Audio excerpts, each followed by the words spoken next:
check. Check one. Check two. About to get started. Hit that like, share the show. We'll be up in a second.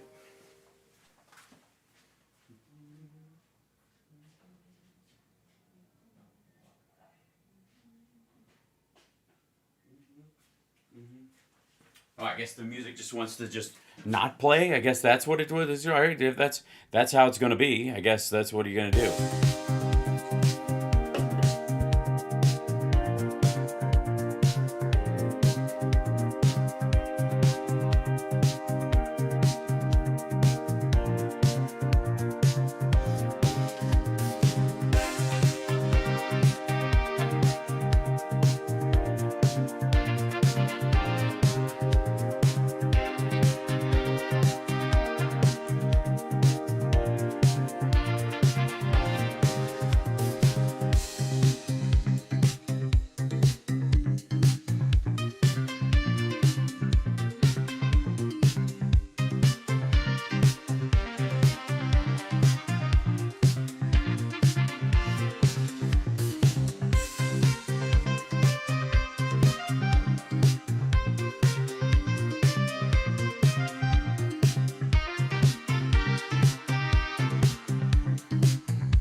That's what I was saying. My overhead light was on, I thought, and then it wasn't, and then it kind of was, and then I think it is still on. No, it's not on. Okay, it's still.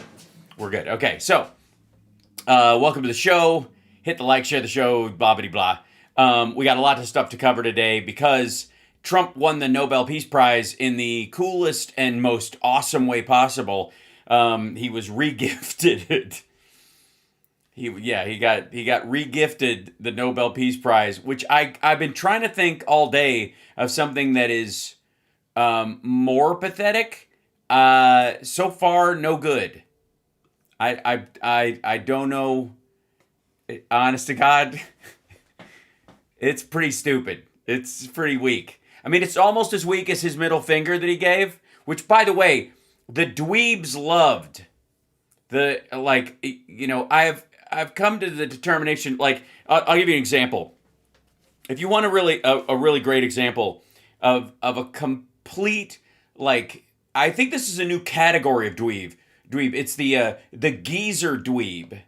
That would be Adam Carolla. Adam Carolla is officially the first, at least seen in the wild, geezer dweeb. Someone who has, like, aged through as a dweeb through every category of age and is now officially reached geezer status as a dweeb. So King Geezer Dweeb, Adam Carolla, who his biggest claim to fame is giving bad advice to teen somethings on a nighttime talk show, which is not skeevy at all, across from a fake doctor. And I mean, I think he technically qualifies as a real doctor, but everything about him is fake. And then Dr.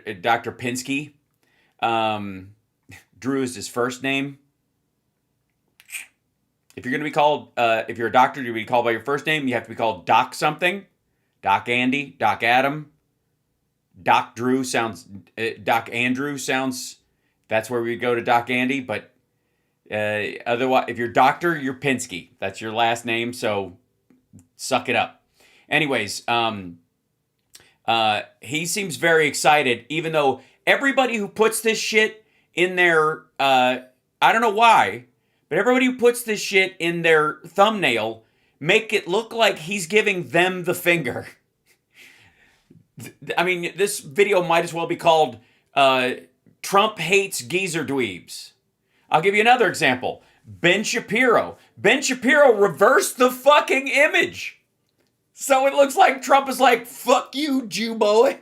You think I'm controlled by Israel? Control this. Also, did he make the finger look smaller? Does the digitizing of the digit effectively make it smaller? This is so fucking lame. Why would you do that? Why, if it's pointed away, why wouldn't you just go, ha ha, and the guy's doing this to somebody off in the distance and we assume you know who it is?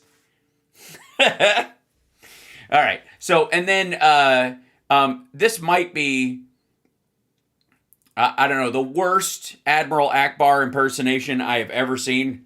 It's a trap! This is Glenn Beck apparently warning us, don't jail the Clintons. It's a trick. It's the jail is the briar patch of the Clintons, I suppose. This is what happens when, like, paranoia runs amok. And speaking of geezer dweebs, I actually think I got to correct myself. I think Ted Cruz might be the first, like, professional geezer dweeb. Right? See, and I make a distinction. I want you guys to know this. Nerds know something. So I don't call these guys nerds. I like the word nerd. I think nerd is sort of another, is a colloquialism for somebody who hyper specializes in stuff that takes a lot of tinkering, math, engineering, those kind of things, which make you, a little antisocial just because you don't get a lot of practice.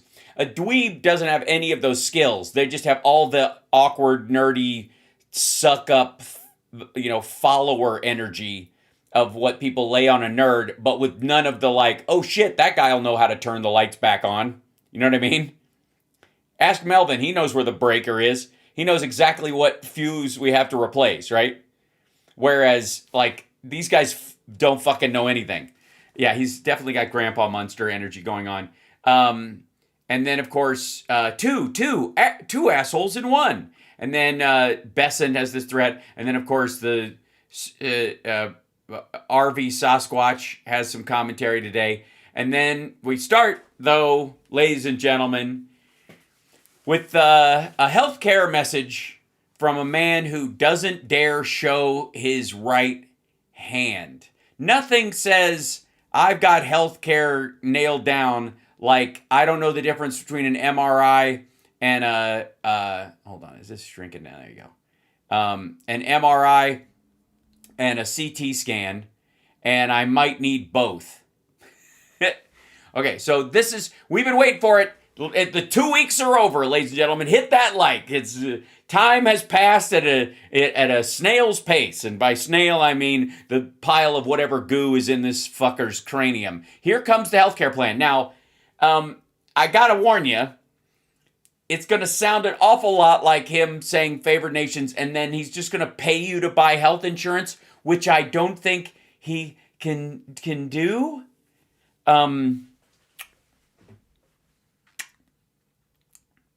There's nothing in their plan that, I think he's only posting this to stop Republicans from voting for an extension of the Obamacare subsidies because, they ain't got nothing else and they're worried about the people in their state.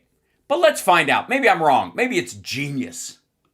Today I'm thrilled to announce my plan to lower healthcare prices for all Americans. Sorry, is there an electric vehicle backing up in the background, or is that shitty stock audio, like corporate music? And truly make healthcare affordable again. We're doing things that nobody's ever... Oh no, it's the horrible, like, corporate AI shit background music. ...been able to do. We're calling it the Great Healthcare Plan. Master of marketing. Can't argue with that. It rolls trippingly off the tongue. And it satisfies every curiosity you have about it, Instead of putting the needs of big corporations and special interests first, our plan finally puts you first and puts more money in your pocket. How? Well, I'm sure he'll get to the how. That's my fault. I'm sorry. This is just the preamble. I'm sure that it will be exactly what it'll answer all my questions. The government is going to pay the money directly to you. It goes to you. Sorry, we're all government employees now? And then you take the money and buy your own health How much money are we talking? Did we ever get a number? care. Nobody's ever heard of that before. Yeah, because it sounds fucking bananas. It sounds like communism, I think. It sounds like bank shot communism. It's like, everyone will get the exact same thing, but we'll get it in the cash payment, and then you will take it to the place which you can only use the money there. It's basically like a health certificate gift card, yes? He's like Kohl's Bucks. It's just Kohl's Bucks for insurance. Oh, yeah, sorry. God damn it. I was working on this beforehand. Let's see, where are we? Back up here, will you? All right, this is the... I owe you guys this one. All right, so this is the... And we go to scenes, and we go to comms, and we pick this one out. Why won't it let me pick it right now? Oh, well, hold on. I guess to remedy that differently. So... where are we? There's Honky Bucket. Here we go. Nunt. Yep, there we go. I just gotta... Sorry about that, everybody. I should have warned you ahead of time. It's gonna be gnarly. And I'm not up on... now I'm up on Instagram. Hold on one second. One moment. I was so excited to hang in with you. I knew I missed one step. Gotta throw this in here and hit go live. Excellent. Now we're live on Instagram. Just in time, if I do say so my damn self, for a big nunt warning. Oh, there you are on screen. There you go. Where are we? Yeah, here you go. Boonk. There you go. I feel like at some point this should be a thing where we're able to do this automatically. I don't know quite why. Why fire? Oh, that's weird. Okay, here we go to comms, and it should give me. There we go. All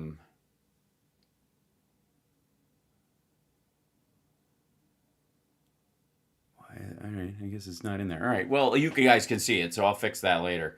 But you consider yourselves forewarned. Is my point. For now, I just have to manually turn off the nut warning, which is a bunch of hunt and peck. All right, here we go. And that's the way it is. That's the way it is. It's just gonna suck it up, assholes. Here comes the money. Insurance companies lose, and the people of our country win. Why? What do you mean? How do they lose? You're still gonna have to pay it to them. This proposal locks... What? And by the way, what price controls are there on insurance premiums? It sounds like UBI for insurance premiums, which will just drive up the cost of the premiums because it'll be direct cash. They know you have the money in your pocket. Who are you talking about? Who qualifies for this? In the massive discounts on prescription drugs that my administration is achieving through our most favored nation drug pricing agreement. Now, when you hear about that, for 40 years they've been trying to do it. Okay, yeah, a democratic idea, which he wants to take credit for and try now. Have we made any progress on that? Like, he says everybody's excited to do it, but he's been talking about it like it's coming. Is there a date? Does it go into effect? That would be the thing that stands out to me. Starting January 15th, we now have favored nations. It sounds like he's still in the business of bullying people into this. It's just nonsense. But they never were able to do it. No other president was able to do it. I got every other country to approve it by the use of tariffs and other things. Threats of nuclear annihilation. Just like what would Jesus do? They all approved it. Nobody else got it. No other president got it. Wah! And for the most part... Also, neither of you yet. They didn't even try. Yeah, I don't say it's sorry. Is Ozempic $130 or something now? Or I guess that would be because it's 1,300 in the United States and then a month, and then in England it's $130. Isn't that what he used to talk about? They felt it was impossible. It'll bring down drug prices. It will. It will. When will this happen? Are we supposed to just blow off the fact that insurance premiums are going to go up because eventually the price of the cost of drugs will go down? And also, if your insurance is paying for that, how do we see the difference? It's not going to change our premiums, right? You just will have a lower copay on certain drugs. 80, 90%, in some cases, just numbers that nobody's ever heard of before. Yeah, it's like 1,400%. Your prescription drugs will come way, way down. When, you dumb motherfucker? When? What's the date? What's the what's the legislation? When is this shit happening? Does anybody know? Hold on. This is one of those things I got to throw into the AIs and ask them. When does Trump's favored, I can say that, nations pricing start for pharmaceuticals?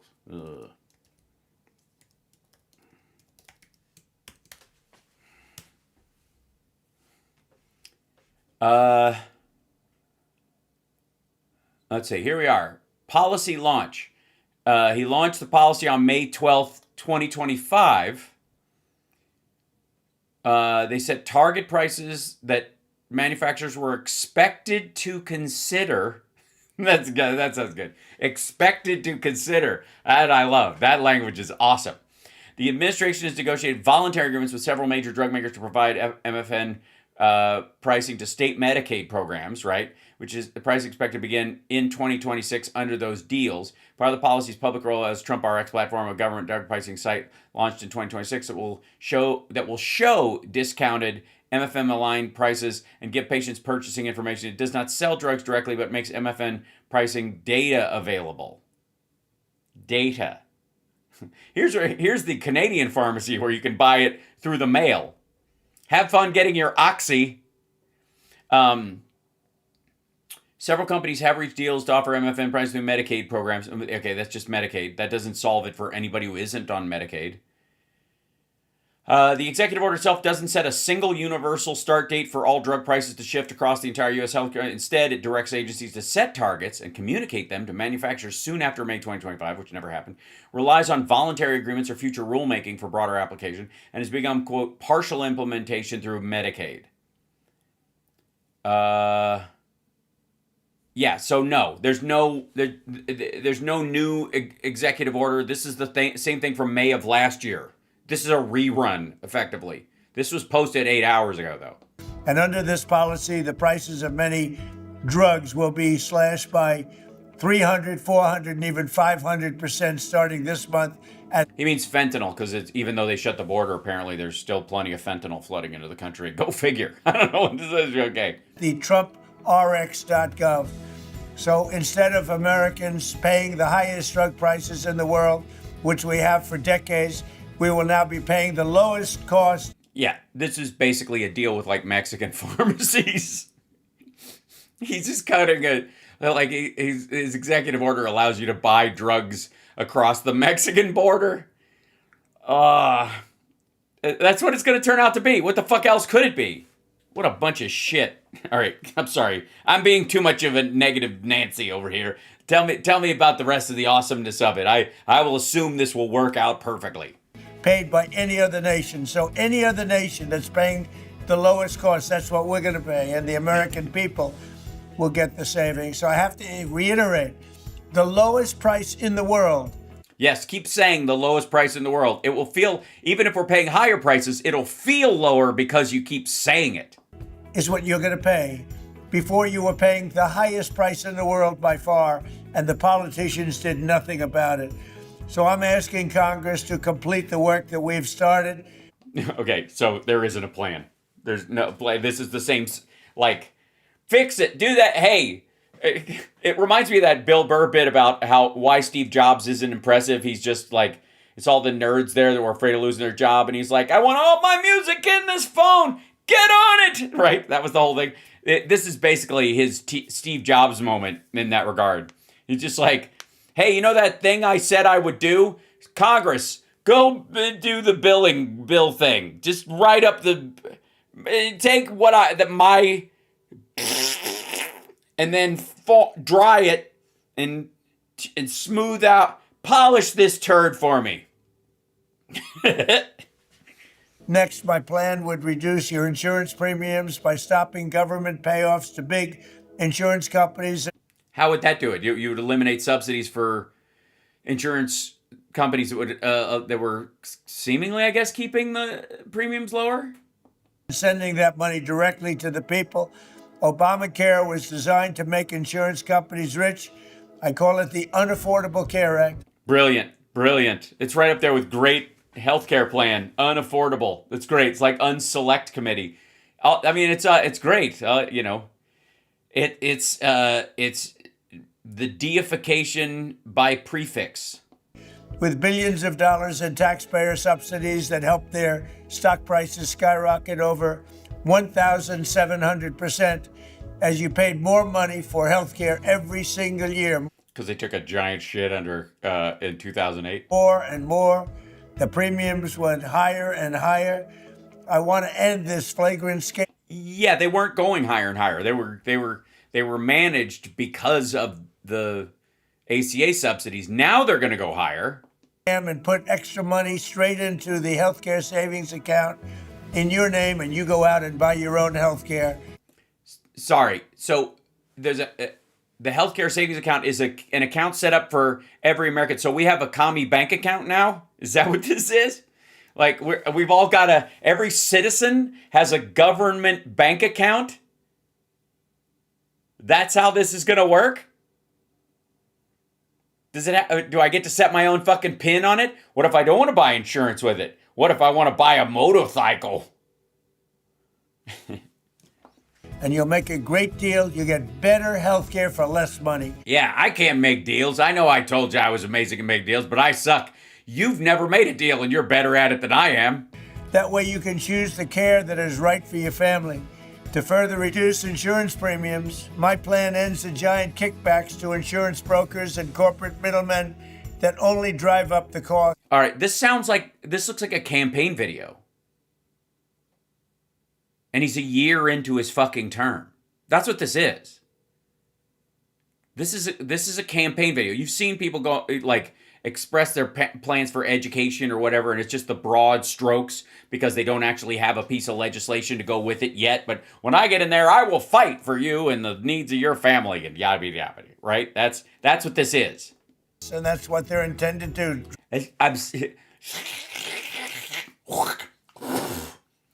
I'm gonna try, if I may, Mr. Mayan, as I'm spitting out the sides of both sides of my mouth over here.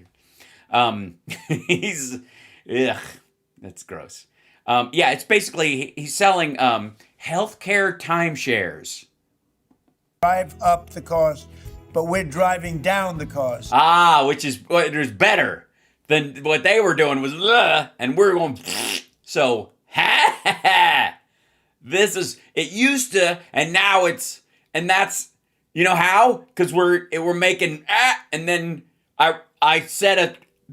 And Congress will figure out the whole, all the muscles and tendons that are the mechanism of up versus down in your thumb and the curling of the fingers. Like there's a lot of busy work in that. But just that basically, that's what I got for you. And it fully funds a long neglected part of the law known as the Cost Sharing Reduction Program. This measure alone should cut premiums on the most popular Obamacare plans. It's hard to believe there are any. Okay, so this requires the extension of the Obamacare. Okay.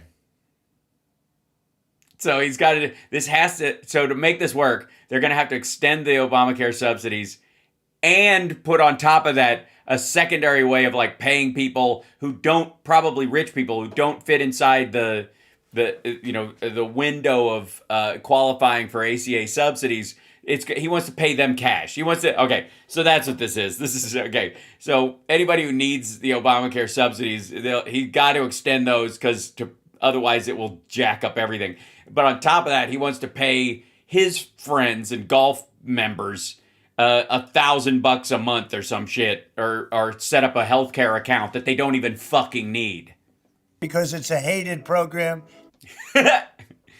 Yeah, so hated that whatever 5 of your members moved over with the Democrats to get a vote to the floor when everybody needs it. It's unaffordable, but it's going to cut them by an average of 10 to 15%.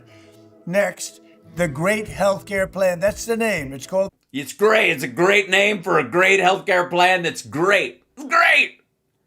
The Great Healthcare, because it's great healthcare. Oh, okay.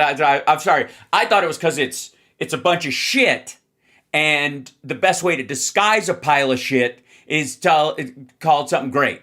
You know, to say that's not shit. That's a great big piece of chocolate, right? That's. I figured that's what you were doing here. Was, you're seeing the mound of Triceratops shit in Jurassic Park and going, ooh, chocolate sundae. It seemed like what you were doing, but it turns out it's just great. It's great. At a lower price. Mandates unprecedented accountability and transparency from insurance companies and all healthcare providers so that special interests can no longer profiteer at your expense. At your expense. As the saying. By the way, have you noticed he's covering his right hand? He's got like a death fucking claw over top of it.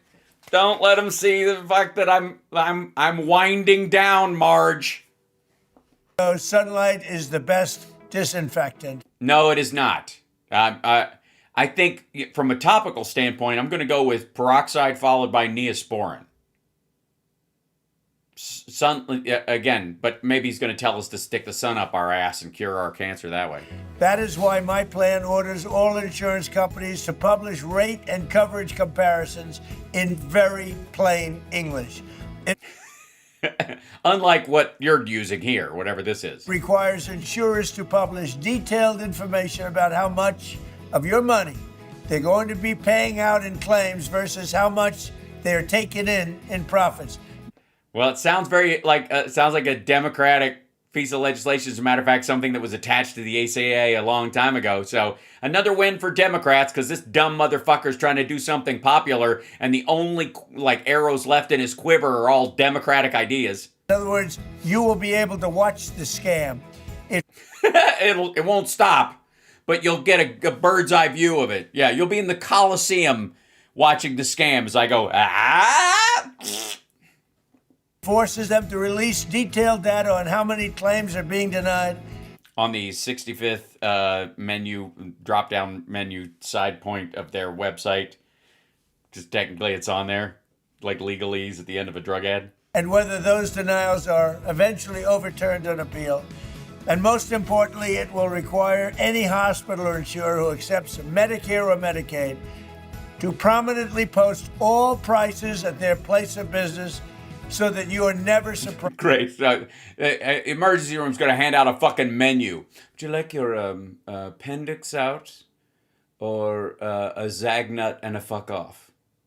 It's much cheaper. This is Zagnut and a fuck off, and this is appendix. What? I can't hear you over the wailing and gnashing. What you want to point to one? You're pointing to Zagnut, I think. You're not pointing to Zagnut. Oh, your hand is shaking. I can't really tell. Oh, he's down. He's down. I'm just going to give him Zagnut and a fuck off. Can we get this guy out of here? And scene. And you can easily shop for a better deal or better care. And you're going to yes, by moving to Canada. end up doing both. You're going to get a better deal and better care. It's going to be great. We will have Totally going to do it. And I'm going to do it with one phone call before I even become president. Oh, wait, shit. Sorry, that's the Russia-Ukraine war. I thought that was going to be a lot easier. I don't know. Maximum price transparency and costs will come down incredibly. Why? If that's how much something costs, Isn't that how much it costs? Why would the price go down now that you can see it? Most of the time they have to tell you anyways. Like, that's been in the law for a long time. They just tell you over the phone. It's going to be great. I'm calling on Congress to pass this framework. Yeah, fuck the law business. What's all this legalese mumbo jimbo? Pass the framework. Pass the framework on the left-hand side, you dummy dumb. The framework.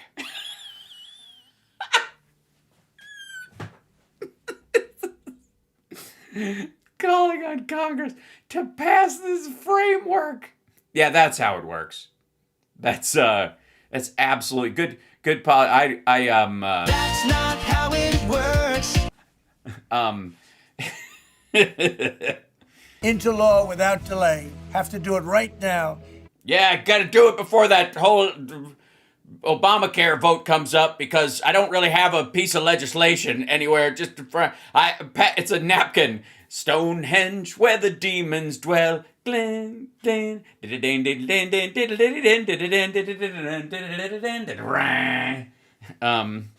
think the danger is that we had a Stonehenge monument on the stage that was in danger of being trodden on by a dwarf.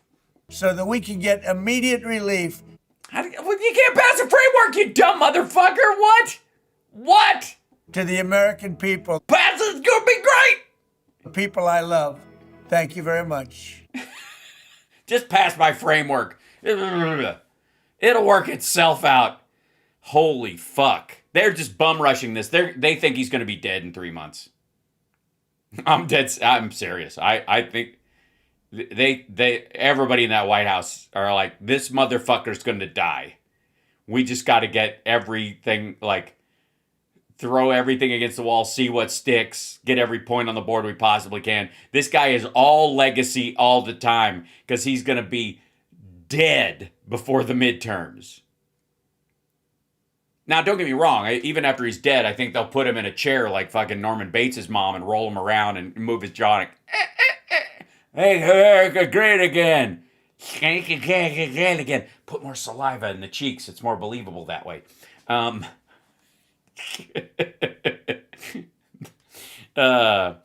Framework. The great healthcare framework, I think. Why don't they just call it that? Well, that did not disappoint, ladies and gentlemen.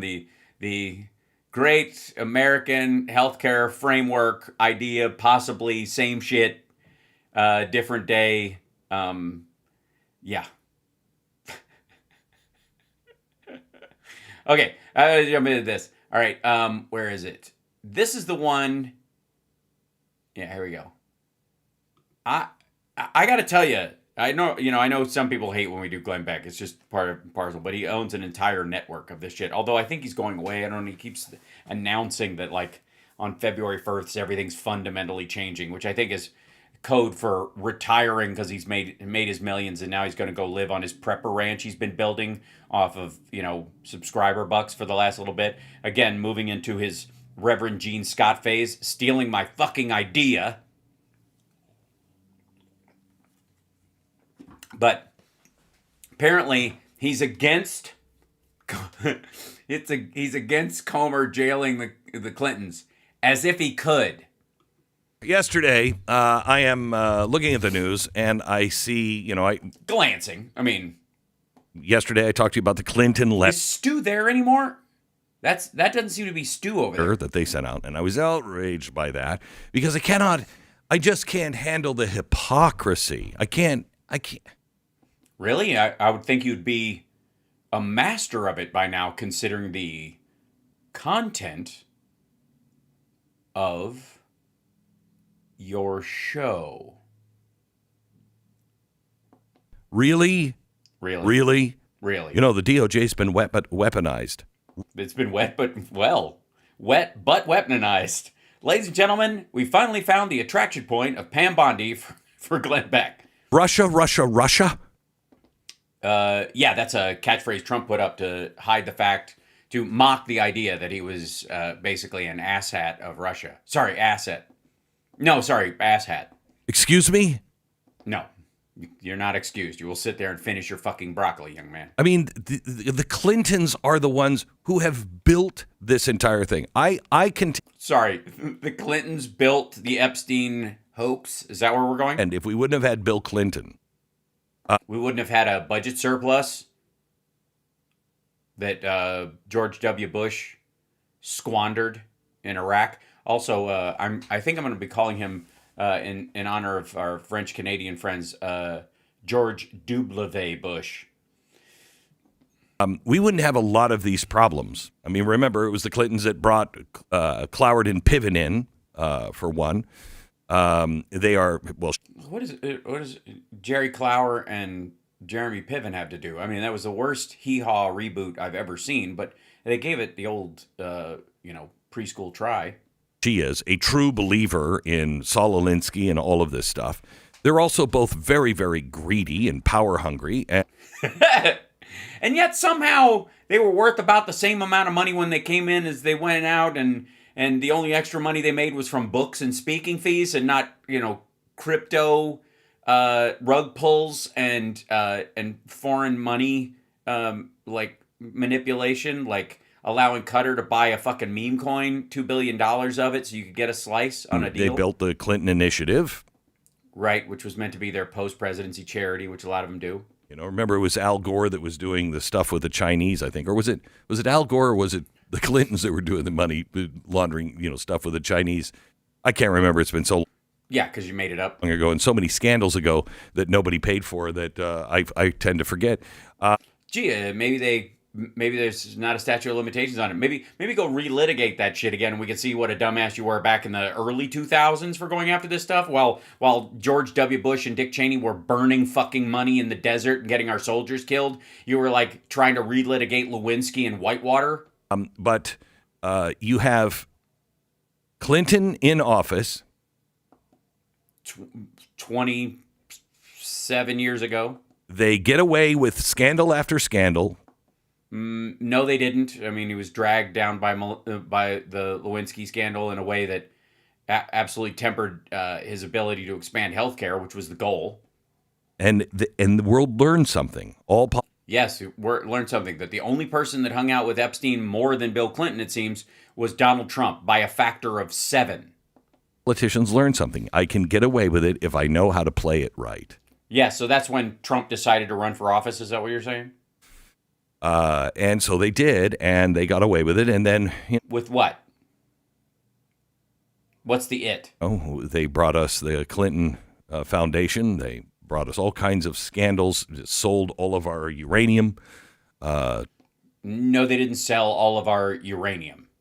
Russia with Uranium One, and that was totally, I mean, you have to be a second grader when you look at the facts.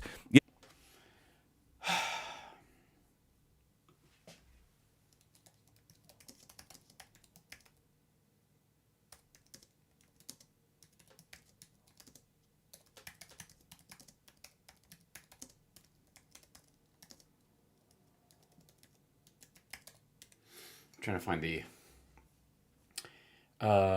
let's see, I'm going to need another browser for this. Okay.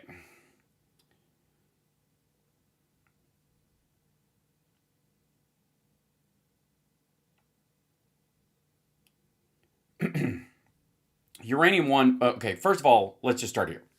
Uranium One is a Canadian company. That Canadian company had rights to uranium mining in the United States. And then eventually, in Canada, Russia bought a controlling interest in Uranium One, like a 51% interest. So, let's see. CFI U.S. Members can't unilaterally veto a deal. Only the president can block a transaction. And I'm fairly certain this was, during Obama. Okay, why it became controversial. Individuals connected with Uranium One, his predecessor, made millions in donations to the Clinton Foundation. Some were before she became Secretary of State. Others occurred during the CFI U.S. Review.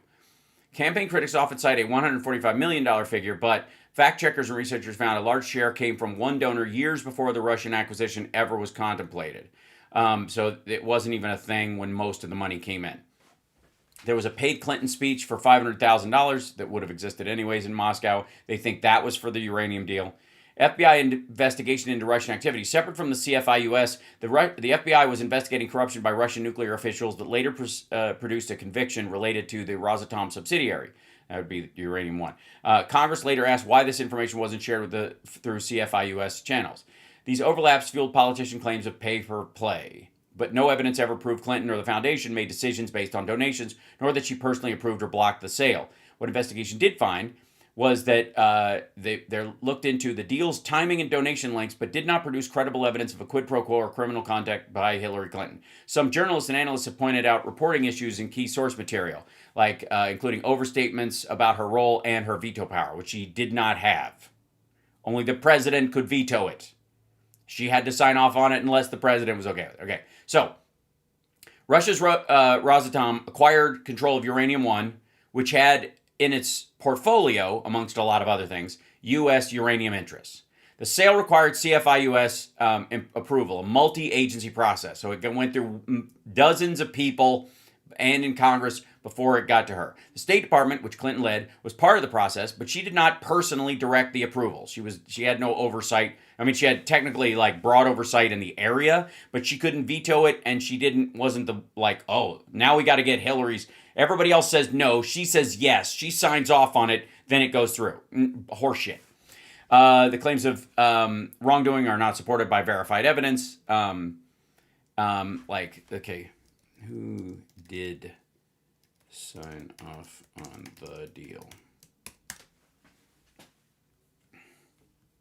Whoops. I can type. Hold on. On the Rosatom purchase, who approved the Senate? Okay, the Committee on Foreign Investment in the United States, that's the CFIUS. The core body that approved the deal was the Committee on Foreign Investment in the United States, a multi-agency panel that reviews foreign investments. CFIUS is not just the State Department. It includes representatives from Treasury, State, Defense, Justice, Commerce, Energy, Homeland Security, the U.S. Trade Representative, the USTR, and the Office of Science and Technology. All 9 participating CFIUS agencies signed off unanimously on the deal. But apparently they were all on board. She was the last holdout, and so they had to pay her years before this deal even came up, so that just in case of emergency, break glass, if she was not going to sign off on this thing that everybody else had unanimously signed off on. So fucking stupid. You have to be a second grader to believe that was on the up and up. You have to be a second grader to think that she had the power to sign off on it, like unilaterally veto it or make it happen. That's the second grader part. You're a fucking moron. You have to be, I wouldn't even say second grader. You have to be a stalker level fixated prick to think that Hillary Clinton was singularly responsible for the allowance of the acquisition of a Canadian company that has uranium deposits that they mine in the United States. If they were able to do it in the first place, overseeing the detail of Russia buying a majority stake in a Canadian company when we weren't directly in an adversarial position with them. And again, why would she go after Russia as a malign actor after they had paid her to allow this uranium deal? And it wasn't all of our uranium, which is just fucking, that's the second grader part. And that's just going through the stuff that we can find, not the stuff that the You didn't find anything, you dumb motherfucker. DOJ could find. They didn't find anything. Okay. They specifically didn't find anything. They didn't find anything. Comer could relitigate the shit out of this. We can have another Benghazi fucking panel over the Uranium One deal, and you just like the sound of Uranium One because it sounds like a fucking 70s sci-fi film.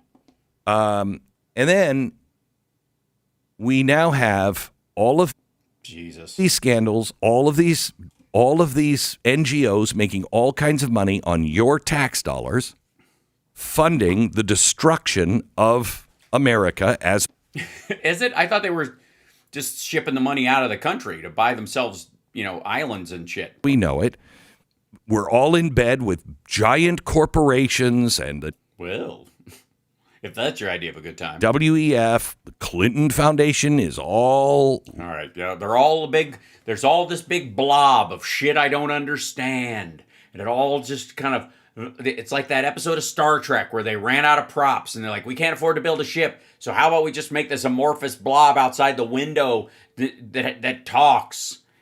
It'll save us on production value. How do we do it? We get 3 flashlights and we shine them on a screen, and then we use an old TV trick to take out some of the color, and then it'll look like this big mess of shit. Great. Okay. And how do we do the talking? Well, we put a guy's head in a box, and then we take anything that's blackouts. You'll be able to see through his eyes and through the gaps in his teeth and that kind of shit, and then his head floating there. Well, Captain Kirk, and that's how we do it. It says, won't cost us anything. So, and the great thing about it is the audience gets to project onto it anything they want. So they could think, oh, it's like a ghost, or oh, it's like the Holy Spirit, or oh, it's like an alien dimensional being, or whatever. Whatever scares them the most, they can just make it up in their own fucking head. We don't have to do any of the work. Lined up in it. These guys are the arsonists. And Congress is about to hand the arsonists the matches. I'm sorry, is Congress about to put Bill Clinton back in office? And let me explain. Please do, because most of us are like, Glenn, we think you're having a stroke at this point. Oops. Play, stupid. Apparently he doesn't want to. Get back over here. Giant corporations and the WEF, Clinton Foundation is all lined up in it. These guys are the arsonists. And Congress is about to hand the arsonists the matches. And let me explain. I told you a few days ago what is happening in Minnesota is the last act of a very desperate group of people. ICE? They know they're in trouble. Kristi Noem? You got to do something. Tom Homan? Yeah. I mean, honestly, the better thing to do if you cared about your state, the better thing to do than burn it down would be for you to get on an airplane and fly to Mar-a-Lago and burn it down? Don't suggest something like that. That's a terrible idea. What's wrong with you, Glenn? I mean, from a moral stance, I guess it makes sense if you as a better target, but I'm against that kind of violence anyways, and I'm offended you would even bring it up. And leave the country in the middle of the night. Oh, I'm sorry. I thought you were talking about the protesters in Minnesota and not Don Jr. To go to some country that, won't turn you in to the United States when we ask. But don't worry, we'll never. That has no extradition? Is that the word you were looking for, but you can't remember because... ask.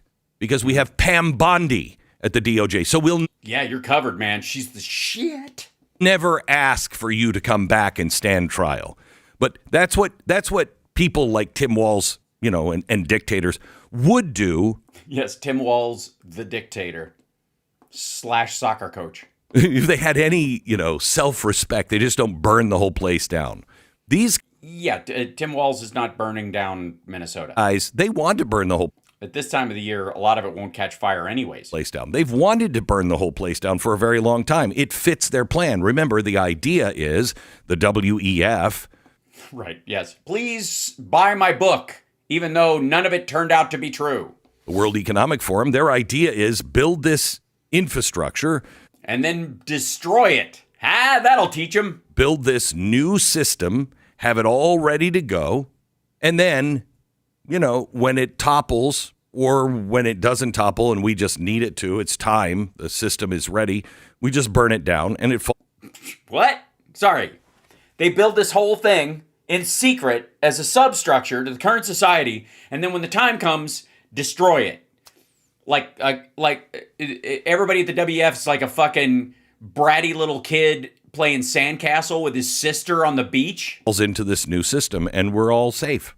Okay, And anybody who is anybody gets away with everything. And anybody who's anybody, you're the one that has the money in the end.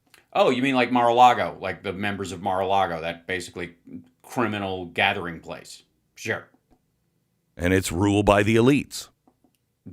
Yeah, you mean all the people Trump is hanging out with, like MBS and Xi Jinping and Vladimir Putin and fucking Kim Jong-un and Les Wexner? That's the Great Reset in a nutshell. Yeah, keep hawking that fucking dumpy book. You got a whole warehouse full of copies of it, and they're not going anywhere. I honestly think you'd be better off selling them as prepper kindling or toilet paper. I don't know how absorbent the pages are, though. But considering how repulsive you are, I can't imagine your words are any more absorbent. Well, they're now back. They're so full of shit already. The pages are moisture wicking into a corner. And they are still trying to win. Why would they stop? So whoever they are, them. Who are they? No one knows who they are. Only them know who is they. What do they need to do? They need to set the streets on fire. They need absolute chaos. Oh, we're talking about the filming of the new Motley Crue music video, or the Kiss musical based on the album Lick It Up, which I've been a big fan of the idea for a long time. And the reason why they need absolute chaos is because that forces this administration, or any administration, this has happened over and over and over again in history. Yeah, Bernie Sanders would even have to send in the troops. Bernie Sanders would totally do. Hillary Clinton would call the Insurrection Act in a fucking second. Kamala Harris would have sent in the National Guard and have them shoot a bunch of people. Look it up. Look it up. How about you look this up? How about you look up the furries at Mar-a-Lago? I noticed somebody said the dog party. It's not a dog party. Trump had a furry party at Mar-a-Lago. Yeah, you don't believe me? Yeah. All right, sons of bitches. You don't believe me? Hold on one second. I'm sure this for this, and then we'll go over here. I'm surprised. I'm shocked at myself. I didn't look it up there. Trump furry party Mar-a-Lago. Yeah,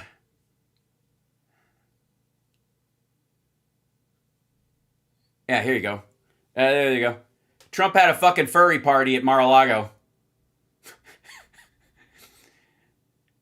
The fuck kind of... Is this from the Shining, the TV series that's like a prequel? We're going to find some dude in a bulldog outfit blowing somebody in a side room?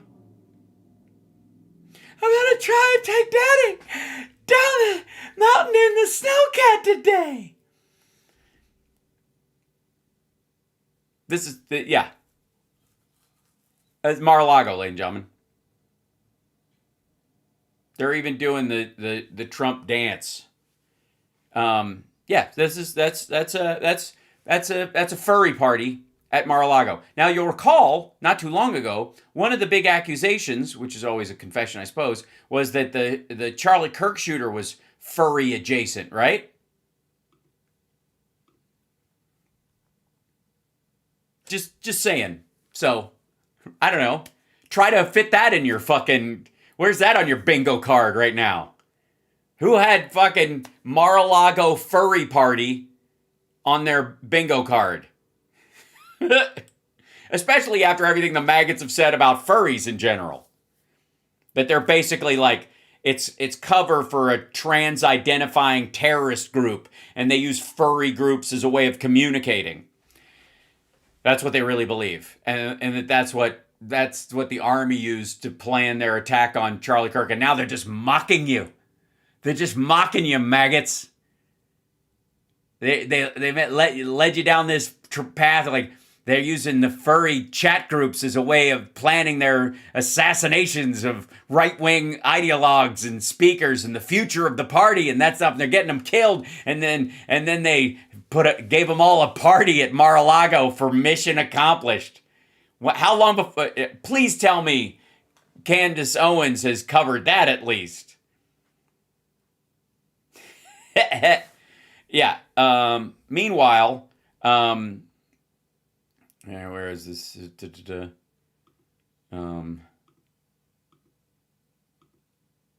Yeah. They're eating the dogs. All right. This is the way it happens. We're at the end Oh, sorry. Hold on. We're at the end times. of the game here. This is the end game now. Oh, so, well, it's a good thing. You know what? If this is the end game, I think I've got us covered. Hold on. 1 second.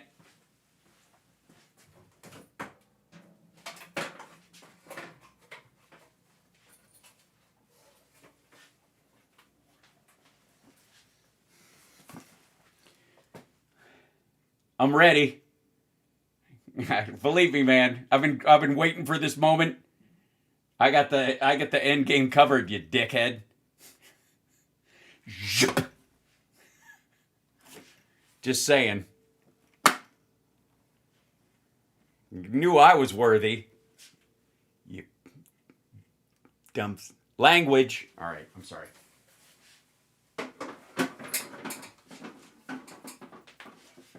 By the way, I know you guys are wondering, like chat room. I know you guys are wondering. That's really cool, Hal, and very nerdy. But do you have your own real shield? Hang right there for a moment.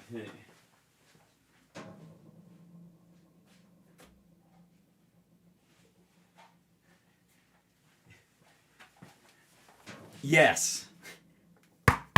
I'm that guy. Yeah, it's a real ballistic shield because I'm fucking crazy. And if I have to answer the door and I don't like trust who's there, and I've got this and my Berna, I feel pretty good. I feel about all right. You know? How do you LARP? I do not. I'm just ready that if society does fall, I will be roaming the land fighting crime. You're welcome. No need to thank me. Just like and subscribe. Become a Patreon if you want to support my post-apocalyptic superhero crusade. Yeah. Is America doomed? No. Come on. Jesus Christ. We survived Hitler. We survived Hitler trying to destroy most of Europe and the Japanese attacking us at Pearl Harbor. We can deal with fucking Timu Antichrist over there with Trump. I do have a uniform. I'm not ready to share it yet. Just saying. All right, here we go. Back to this dipshit. But you do know what my symbol will be. All right. And what happens every time is the arsonists look and point the fingers at the firefighters and say, look at the pattern. They're always at the scene of the crime. And you're like, they're the firefighters. But they get enough people to go, yeah, you're right. The firefighters are always at the scene of the crime. I think they're the arsonists. And all you need to do is divide and argue, and you get away with it. Yeah, that's basically the Trump methodology. Sure. I mean, that's the guy you voted for, you helped get elected, you said would save us all from the cabal of pedophiles and all that horse shit. That's exactly what's happening in Minnesota. No, it's what's happening in Mar-a-Lago and D.C. We're talking about a crime of probably the biggest, we haven't gotten to California yet, probably the biggest heist of taxpayer money in a state ever. Oh, yeah. Okay. So in a state. So you're just leaving out what Trump is doing in terms of tens of billions of dollars singularly himself. Ever. It is, and it's everywhere. It's in the banking system. It is all throughout the state government. I mean, at every level. Yeah, it'd have to be, because if you could just pare it out, it would be corruption. So what you need to do is tag this to Tim Walz, and you're having a hard time doing it. So what you have to do is explain it like it's just the system itself. You know, which is what just anti-government conservatives have been doing forever. It's lazy. It is obviously at the airport in the TSA in Minneapolis. Well, that would be the government. That would be the federal government. I mean, TSA is a federal agency. Who's not involved in this, except for the people who are now in the street because they've just become zombified No, Tim Walz is good. No, everybody is. These Somalis are all good. Well, some of them are. Most of them are. That's the point. But Trump is vilifying all of them. I mean, you want to talk about racist? You're saying all the Somalis are good, even though you have evidence that some of them have been stealing money. Straw man. And by the way, I don't want to blame it on the Somalis. The Somalis are the last ones that I care about, honestly, in this. Of course, because they don't politically help you. And they obviously draw attention to your racism. So, because I want to know who in the banking system, who in the government were doing. If you don't clean that up, forget the Somalis. They'll just be replaced by somebody else. Somebody other. Because all that the state was doing was just buying votes. So if it's not them, it'll be somebody else. Well, there aren't enough of them there to sway the election. But what are they doing? It sounds like a bunch of like COVID shenanigans. Setting the world on fire. They're setting that whole thing on fire because they're... By the way, them. They're pointing to the DOJ. They're pointing to the... Sorry, we still have a Department of Justice? That exists? To ICE, who is going in and rounding really bad people up. No, they're wasting a lot of energy. They're sending 100 people in to get 8 people out of a city when they could have just worked with law enforcement and, in small groups like they had before, but they're trying to make a big kind of macho dickhead show of it, and that's causing more problems than it's solving. Pointing to them and say... Because I got to tell you, Biden didn't have this kind of problem. And, considering the dude that shot the 2 National Guard people in New York or in D.C. was given his asylum status by Trump, the idea that somehow Biden was automatically letting these people in, he didn't even give a shit.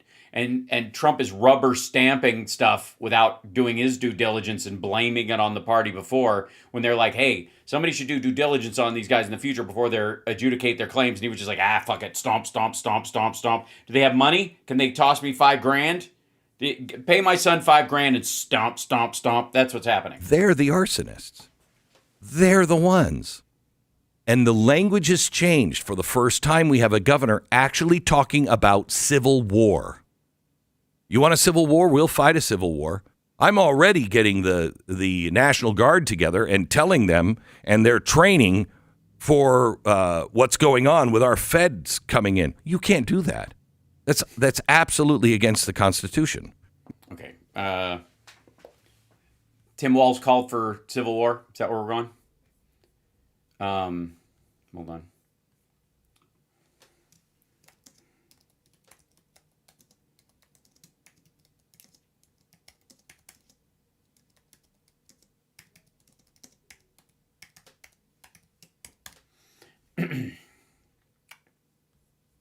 Whoops.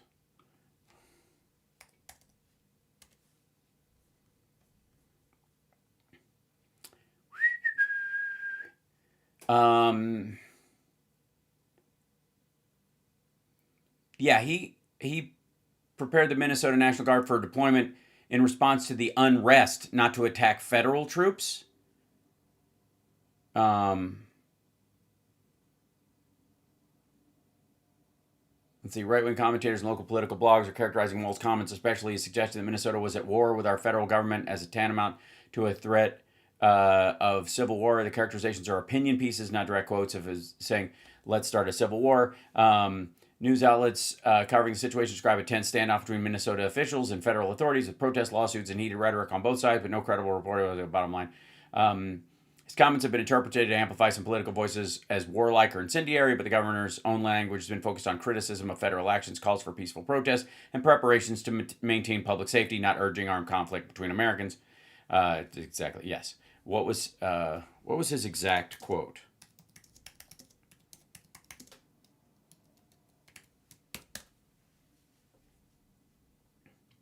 The exact quote from Tim Walz that they're using to reference here.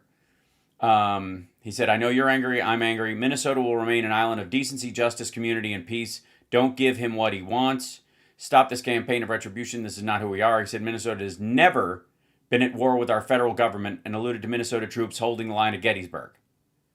So in the whole saying he's saying that we're going to be at war. He's saying we have never been at war with the obvious implication that there is no intention to ever go to war. So there's a wonderful little thing. Explain.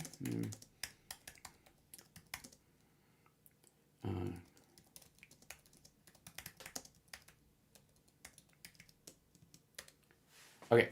There's a little thing in Christianity, especially amongst the faux Christians. Exodus 10, verse 12. No, I'm getting that mixed up.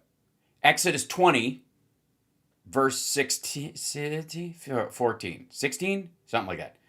2016, that's how I remembered it. Okay, 2016, like the year 2016. Interesting, weird, huh? It's interesting that Trump was elected, in 20, huh? I don't want to get too QAnon on you, but shit. Exodus 2016, thou shalt not bear false witness. And that is exactly, by the way, what this dunghead is doing. This is what's called bearing false witness. This is taking something that's, and the sad part is, like, bearing false witness has more weight, I suppose, when it's not easily checked. Back in the day before there was, video, and you had to hope that God would just strike somebody dead if they did that, which happened very seldomly. I'm sure it happened with some regularity, but not nearly enough to be consistent as a legal system. But in the case of Glenn Beck, what he's doing right here with Tim Walz specifically is bearing false witness. He's lying about someone else, their character and their actions. You can't do that. Yes, and you can't bear false witness and call yourself a Christian. You fuck. You'd be arrested the minute you do that. He's not going to do that. He just needs you to be the army. He's literally calling for peaceful protest. Like, this is the exact, like, he doesn't want unrest in it. He's like, this is not us. We don't need this. Why the fuck would you burn down Minnesota when it's federal troops, you dipshit? So I've been talking to you about Minnesota for the last few days. Let me get right, boring the absolute shit out of us. Back to the Clintons. So now, because go from a state that barely has an impact on the country to a couple that hasn't been in power in 27 years. What's happening with the Clintons? Nothing. The Clintons are being brought in to... They're not being brought in. There's an attempt to bring them in. They're not being brought in. Just answer questions about Epstein. Can I ask you a question? Does anyone think we're going to get to real answers on Epstein? Yes. And I think it will actually happen when Trump keels over as some of the evidence gets out and the pressure of it continues to mount on him and his craptastic cardiac system. And I think once he keels over, there'll be a bum rush because Republicans everywhere will find this is the cleanest way to get rid of him and take over MAGA themselves. Especially, by the way, people like Thomas Massie and Rand Paul, who will make another Ron Paul-esque run for power within the ranks of the Republican Party as sort of a neo-libertarian populist movement, which is what the Tea Party and the MAGAs were kind of aligned on. So the easiest way to purge a lot of this shit is to give them Trump, is to shame these assholes into running in another direction and to bury it all on him. So yeah. Just be honest. Would you like to? That's a different question. Right. Yes. Glenn doesn't want to. He doesn't want to have to cover this shit. You think Glenn is happy that he has to? This is why he's freaking out. You think he's happy about covering more Epstein dumps? Are we going to find out what really happened with Epstein? Yes. I don't think so. Well, that's because your buddy's in power and you're assuming that he will be able to expunge his history. I don't think so. I think if Epstein's dead at all, he had a dead man switch. And if he's still alive, he still has a power angle to play for the people that are more valuable to him ongoing than, say, Trump is. Ever. Why? Because all of the evidence has been in the hands of the Republicans and the Democrats and the Republicans and the Democrats over and over and over again for years. Anybody who had any power, any clout, that's all been destroyed. It's all gone. Well, then why would Trump fight releasing it? And also, you're assuming that all the law enforcement people that were engaged in it, whether there were administrations back and forth, that they were fucking around in evidence lockers, and that there aren't copies of it at other sites, or that the Epstein estate doesn't have a copy of everything as well, that they are slowly leaking to people who are opposition, party members, going after Trump or within his own party. So what are we left with? Bill Clinton's name was on that plane. No, it wasn't. It was on the flight logs. Now, this is me personally, and this has nothing to do with facts. This is like, this just an ad for your show now? But, Epstein was really good at moving money around. He didn't have to be. If he was really good, he wouldn't have had to cheat. He wouldn't have had to have skeevy motherfuckers feeding him extra funds. I mean, if you're having to pay people off to move stuff around, you're not really good at it. If you were really good at it, you could do it legally, in theory. Really good. Well, who else is really good at moving money around? Who's Scott Besson. Really good at having Wilbur Ross. These shell operations. Oh, shell companies, sure. Donald Trump. 1,500 shell companies. Signatory on all of them. Running all over the world. That are, we're still raising money for Haiti. Haiti's going to be rebuilt real soon. Really? Have you been to Haiti? Ask the people of Haiti how they feel about the Clinton initiative.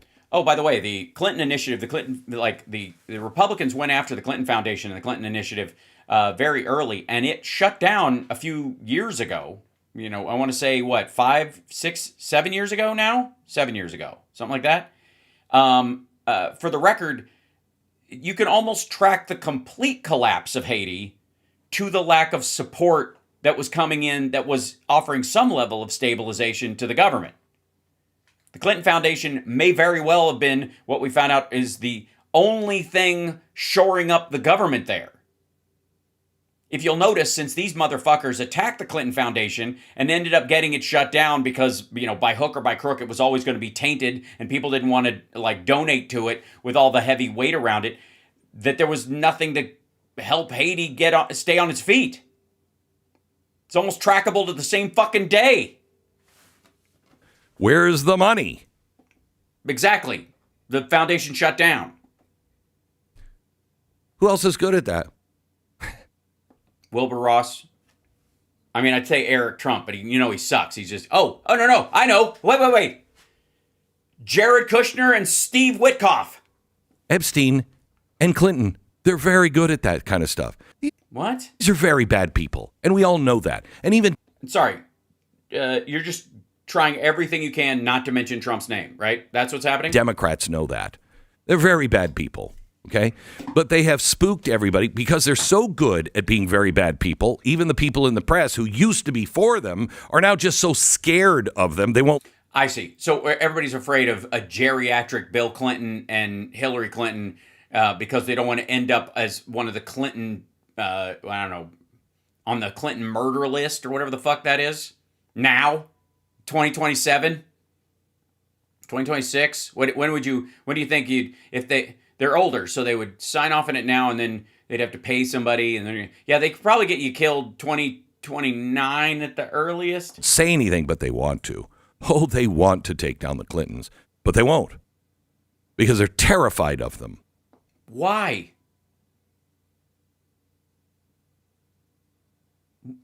Seriously, why? What is so fucking scary about the goddamn Clintons? You weirdo. You don't try to kill the king unless you can kill the king. I see. Yes, if you go for the king, do not miss. I understand. You're a little stupid, so it's hard to. I don't know. Get a book of Game of Thrones quotes or 50 Laws of Power or some shit. You don't try to take out the Clintons and wound them because they'll kill you. No, they will not. You fucking weirdo. And I don't mean that literally. Then what are you fucking talking about? Or do I? What a fucking geek. This, by the way, hey, asshole, if that's the case at all, how are you alive? How am I not doing the posthumous Glenn Beck clips? Remember when Glenn said this? Whoa. I feel like I'm walking to the window with Trump. Wow. What of you? Wow. If you don't dare fuck with them, or they'll kill you or wipe you out, and maybe I'm kidding, maybe I'm not. How are you still alive, dipshit?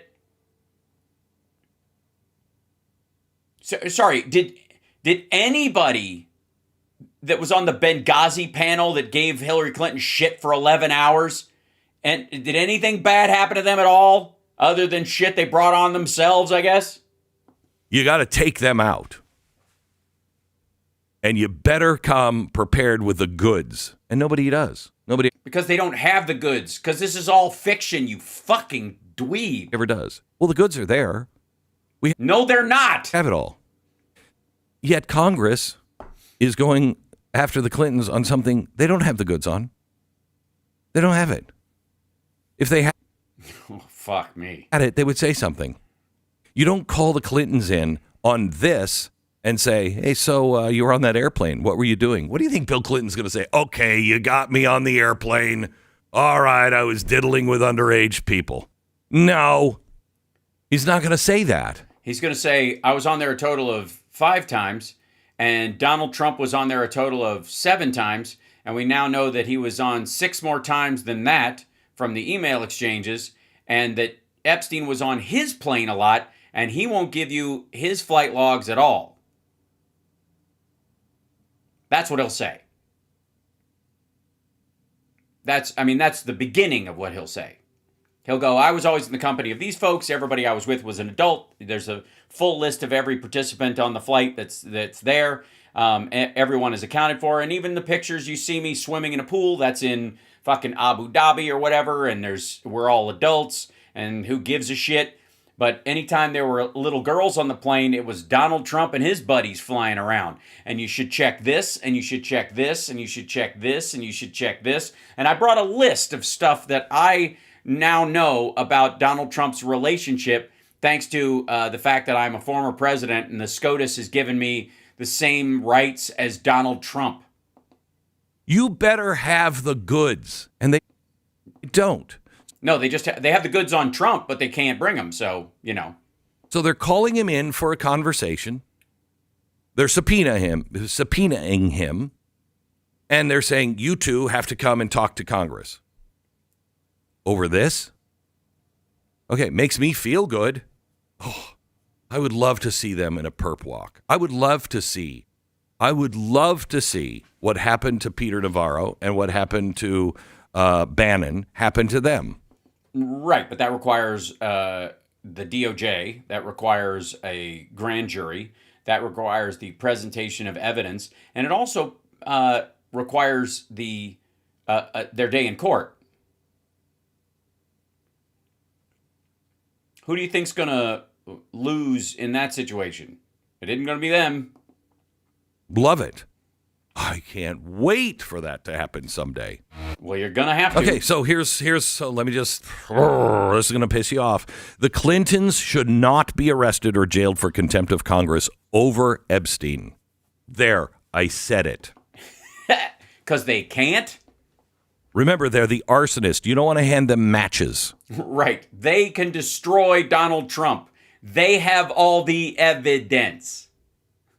They didn't use it because as people in government, it would have tainted the case, and the people involved probably could have had a case that, oh, well, with the Secretary of State or the President himself coming after me, as you're finding in the Comey case and in the Letitia James case, a person who may even be guilty could get off because they can make the case that this is political persecution, or that the jury pool is so tainted because someone in such power has said stuff about them, openly, that they are criminal or whatever, that they could never get a fair trial, therefore they must be set free.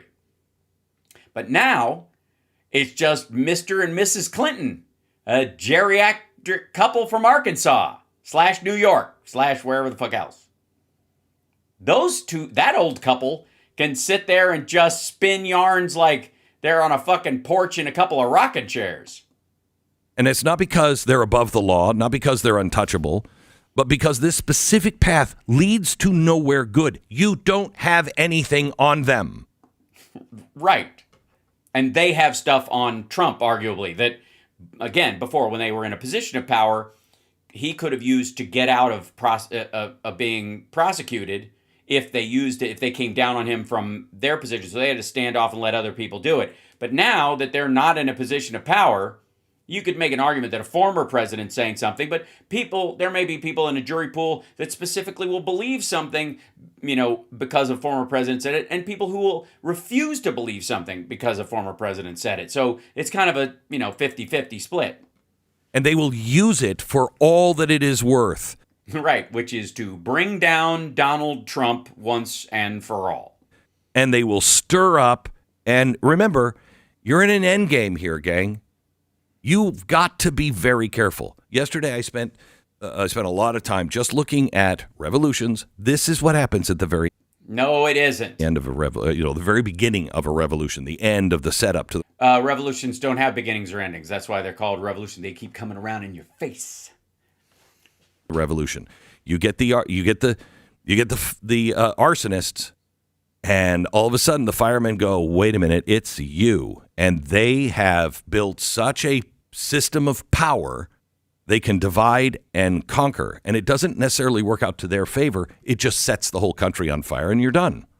Sorry. So if you call the Clintons in to testify about the Epstein, their knowledge of what Epstein was doing and Donald Trump's relationship specifically, and I think this is more what he's worried about, it would set the entire country on fire because they would inoculate themselves from further criticism by pointing out who was there with them, what they were doing, and that everybody around them was an adult or was of age, and therefore, are able to be wherever they want and all that kind of stuff, and that Epstein was offering his plane for charity and all this other shit, and these were done as contributions. And then once they figured out he was a fucking scumbag or whatever, he got in trouble. They were like, "I'm never talking to this guy again." Meanwhile, Donald Trump continued to be friends with him for a long time. But while we're talking about Donald Trump, here's my experience of hanging out with him and Epstein. Every time we saw him, we'd be in a room with a bunch of other people, and he and Epstein would go off in private and disappear for a few hours. And this is what's happening in Minnesota. You don't want another fire started by the guys who built the system. Yes, Clinton built our system of government and the circumstances to do it. He hired Pam Bondi and Kash Patel and Dan Bongholio. There's no smoking gun with Epstein. There are no associations. There's only associations. There's no photographs. There's nothing. How do you know? You got this written down. I can see you reading it off the paper. This is very Greg Gutfeld. But how the fuck do you know in the 1.7 million files that they announced about 2 weeks ago and then the extra 5 million files that there's a lot of redacted shit in there, you dumb motherfucker, that I'm sure is visible in a skiff. So how do you know there's no photos at all? I got to tell you, I think most people, if they were, in their own head anyways, if they thought if they were Bill Clinton, they'd be a little nervous that somebody was photographing something that looked a little sketchy, even if it was like that Gary Hart level shot of the woman sitting on his knee, which will bring down no one in this day and age, the way it affected Gary Hart. There's nothing. If you don't have evidence, jailing them is going to only look like politics, not justice. It is because you politics. can't make the case. And by the way, we're talking about Epstein. Why the hell isn't the DOJ doing this? If you have something. Oh, because Pam Bondi's full of shit. Is that where we're going? That she's in on it? Why isn't the DOJ doing it? You want to really make it look like politics? Sure. Let the Republicans in Congress do it. Are you out of your mind? Well, I don't think they're crazy. I think they just suck. I mean, what are they supposed to do? If you don't have any evidence, it's the same thing with Biden and Hunter Biden. If you don't have evidence, your only option is, I guess, have Comer make it up. Yeah? I mean, it kind of worked last time. Maybe. The DOJ should be doing this, and it should go through the court system. But you know why it won't go through the court system? Because because they don't have any evidence, but they have way too much evidence against Donald Trump. And discovery, it would be a fucking nightmare for Melania. That happens in Washington, D.C., goes through the District of Columbia court system. And you know how those people who are the judges... Oh, like Jeanine Pirro. Sure. ...are going to vote. You can't... What? Yeah, you can only convict a Republican in D.C. This is going to be his argument or whatever. Like, also, why would it be in D.C.? Because the crimes weren't committed there. Again, they go back and forth from, I'm fairly certain it was New York to Florida to Haiti or Epstein Island is the theory, right? So why would it be in D.C., you fucking moron? Get a fair trial if you are a Republican, and you can't get a guilty verdict if you're a Democrat. But you could fix that by actually going after the judges that, you know, are just completely bought and paid for. Oh, no, they tried to do that yesterday, but the Republicans failed to go further and actually close that loop. Oh, because of the lack of evidence and that it's just political persecution, and this is a myth that you can't get a Democrat convicted. And the reason you can't, when you look at it actually on the details, is because of the lack of evidence and the fact that this is lawfare on behalf of Donald Trump. But when it comes to a Republican, there's actually evidence that pushes these cases forward, and you fuckers just can't come to terms with that reality. The Republicans were like, no, we don't want to go into that. We don't want to do that. Are you... That's because they know they'll lose. Out of your mind? Are you out of your mind? Yeah, they're fucking crazy. They have Trump derangement syndrome. Again, anybody who supports Trump would have to be deranged. Republicans are just so worthless. You're worthless, spineless worms. Okay, on that note, I mean, I feel like that just wraps it up. According to Glenn Beck, Republicans are worthless, spineless worms. Broken clock moment's a great time to end a show. Look, and I always like, you guys know me as a Libra, I like to find moments of agreement. And yes, I think they are worthless, spineless worms as well. I think more on the worm side, obviously. I think all worms are spineless, so it might be a bit of a redundancy there. Worthless, certainly. But I mean, again, that's a matter of perspective, I think, right? Because I don't think they have any worth, but because they don't actually produce any bills worth having or actually support the function of the country. But if you want them to be an obstructionist and undermine the natural functions of our government, Russia doesn't think they're worthless, is my point. I think you can understand. Okay, so next up, this. Oh God, I don't want to jump. Ted Cruz. Okay, this guy thinks he's running for president next year, or as geriatric Wolverine at Comic-Con. Texas has yet to be able... I've asked the entire state. Texas Paul. Is Texas Paul in the chat by any chance? Can Texas Paul explain to me how the state that brought us the fucking Texas Rangers, the Lone Ranger, Walker Texas Ranger, has this pinched voice dickhead as their representative? Where is your sense of machismo? Where is your hearty alpha male masculinity? Can you at least have someone with a voice that has some kind of depth in it? Good God. How is this your representative? Listen to this guy. With reaction, Texas Senator Ted Cruz. Senator... Squirm. We both believe in something... Wait. Check out this reaction. fucking... Texas Senator Ted Cruz. Senator... Blurp. We both... Hey there. Hello, ladies. You don't mind if I smell your shirt collar, do you? Believe in something called peace through strength. If, in fact, the killing did stop, and that will be confirmed by our intelligence... Jesus Christ. If, in fact, it has not stopped. It's not going to stop, you dumbass. Even if the unrest quells, for a time being, they're going to round up the people who are behind it and they're going to fucking kill them. Community, if in fact those executions did not take. Never mind, dude. Hundreds of people have been shot dead in the street after Donald Trump told them, if you shoot, we're going to go after you. Sorry, this is as loud as the video goes. I'm sorry. Take place as scheduled today. There's only one reason and one reason only that would have happened. And that is they feared Donald Trump, the guy that took out their nuclear weapon sites. Sean, that is 100%. Yeah, Sean, that is 100%. What we have here is a failure to mutation.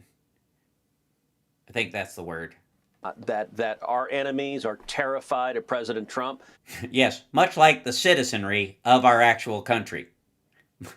They're almost as terrified as people who have been working at his properties illegally for years that he's known about, who might have to be, to save face for him, smuggled out of the country in a pickup truck under a tarp.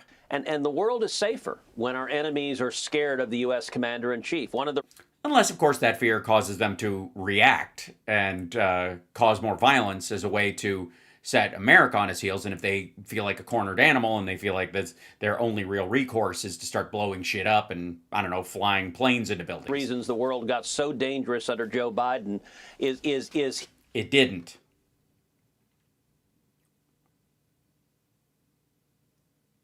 It didn't. You realize the India-Pakistan thing happened while Trump was president? Sudan has been going on for quite some time. Not that anybody gives a fuck. And this the deal Netanyahu agreed to on behalf of Hamas or whatever was offered by Biden, but he just wanted 10 more months of bombing, which Trump was happy to give him in exchange for Trump Plaza Gaza. He was so weak and so incompetent that our enemies didn't fear him. And we went from peace and prosperity, which he inherited from the first Trump term. Yes, that's how I would view COVID. He inherited the biggest business, governmental, and social shutdown in human history, a.k.a. peace and prosperity. I mean, everybody was at home, and they were getting, government payments because the Democrats insisted. To chaos and war across the globe.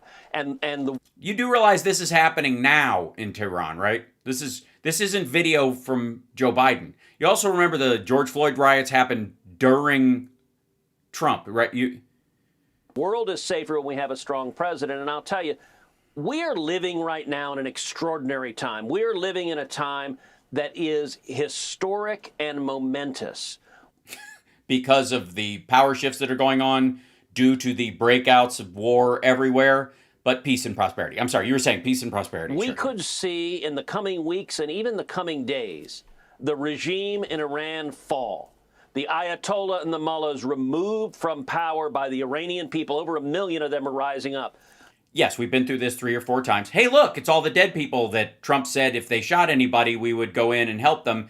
And they came out on the streets and then they got shot because they thought we were going to have their back. Maybe they should have talked to the Kurds first. We've already seen Maduro taken out of office, and we could see a free and fair election. Out of office. In Venezuela.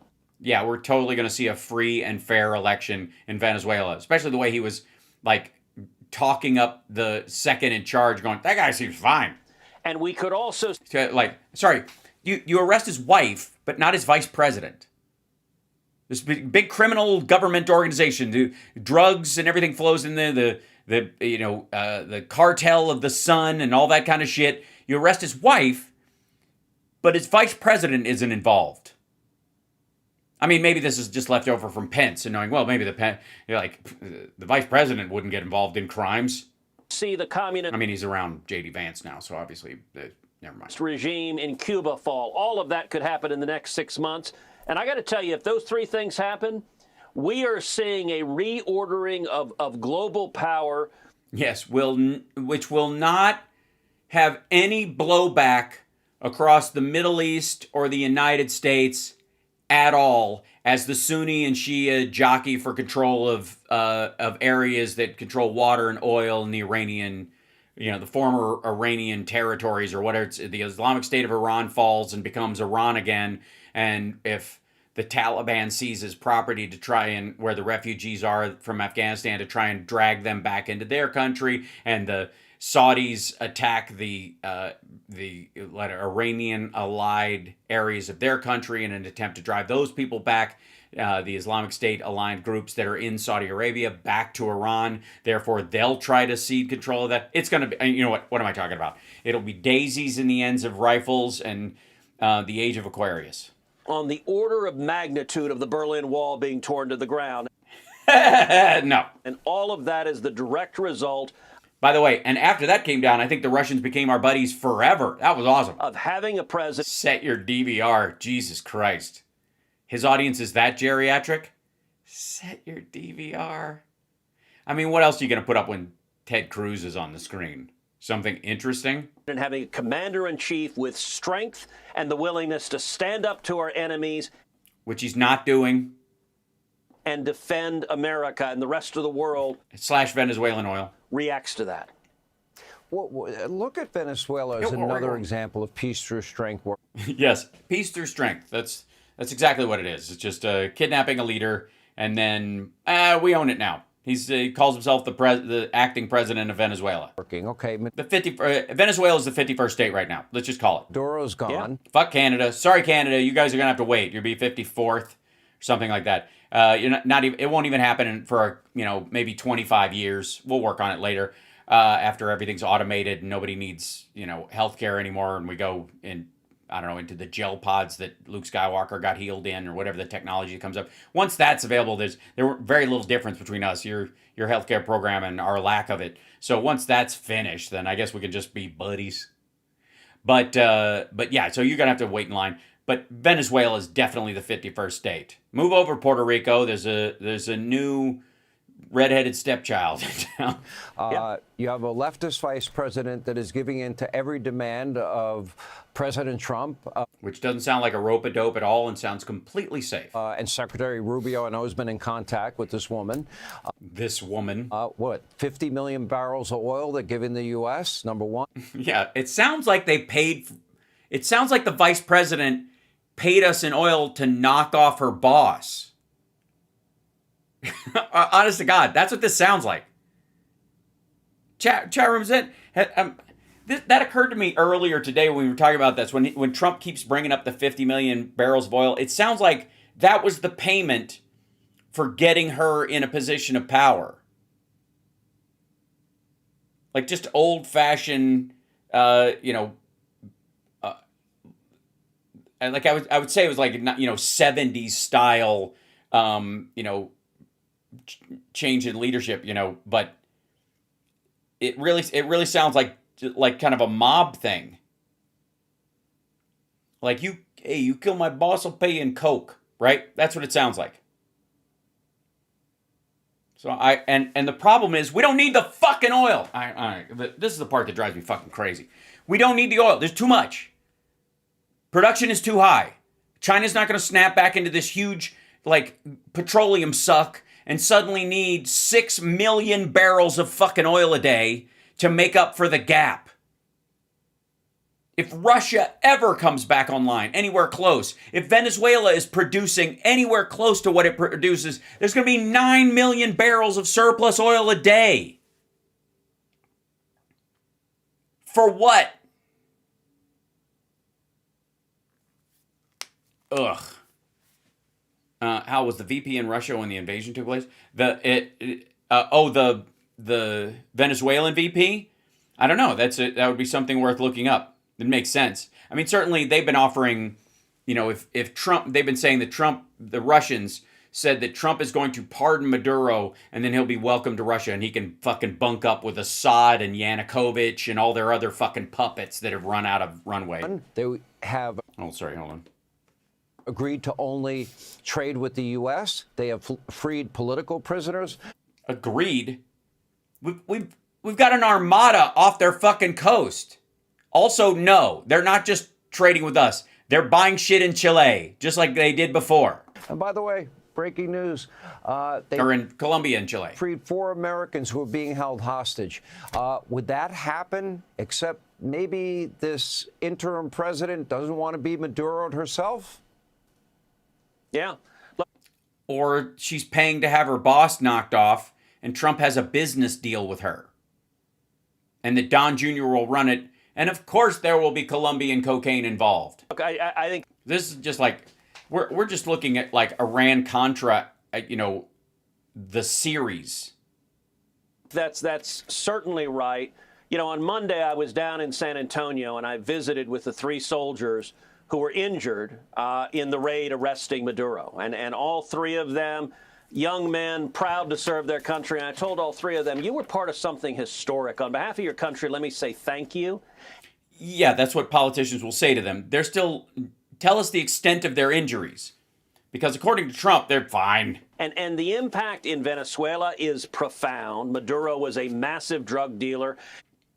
Saddam Hussein was an evil, evil man. He had trafficked thousands of tons of cocaine into the United States. He exported terror. Oh, like the president of Honduras that Trump just pardoned, Gonzalez? Maduro had also opened his country up. I'm kidding. The president of Honduras trafficked a lot more cocaine into the United States. Venezuela's cocaine largely goes to Europe, apparently. To Russia, to China, to Iran, to Hezbollah. And so toppling him, taking him out, arresting him, and prosecuting him doesn't just improve Venezuela. It makes America safer, but it also makes every enemy of America in Latin America, whether it is the communists in Cuba or the communists in Nicaragua or the anti-American leftists in Colombia or Brazil or even Mexico. And Brazil and Mexico are a little bit different, but Yeah, they aren't in the leadership. So you mean the citizenry? everyone is looking at the President of the United States. Sean, And going, this guy's a fucking maniac. there is not another military on the face of the planet that could execute what President Trump and the military did. Execute being the good part. They safely got Maduro and his wife and killed 100 people in the process. But those guys weren't Maduro or his wife. They were, who are they? They're just fucking standing between us and Maduro. So, bye. January 3rd. And the Ayatollah, one of the reasons they're all looking up, wondering what's coming next.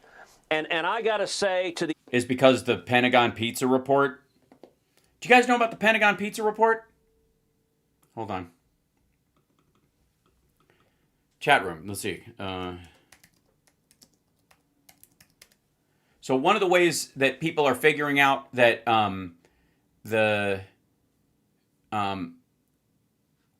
yeah, there you go. That we are going to attack Iran. And the way people know that there's stuff that's happening is, and that a plan is being executed, is because somebody tracks how much pizza is being ordered into the from Domino's Pizza into the Pentagon. There's like a Papa John's next to there. Freddy's Beach Bar. The pizzerias are reporting a spike, and there's a spike in orders for food that are unlike the normal. And again, this is where most of the food that is delivered to the Pentagon or is picked up is taken. On a normal basis, this is what it looks like. It's these gray bars right here. And then you have these spikes around lunchtime, and then when you can really tell shit is going on is when they get later, 7 o'clock at night, where everybody's staying past regular work hours, and they haven't come to work eating. The same people that are there have been, there the whole time, and they're ordering a bunch of pizzas because it's gonna be a long fucking night.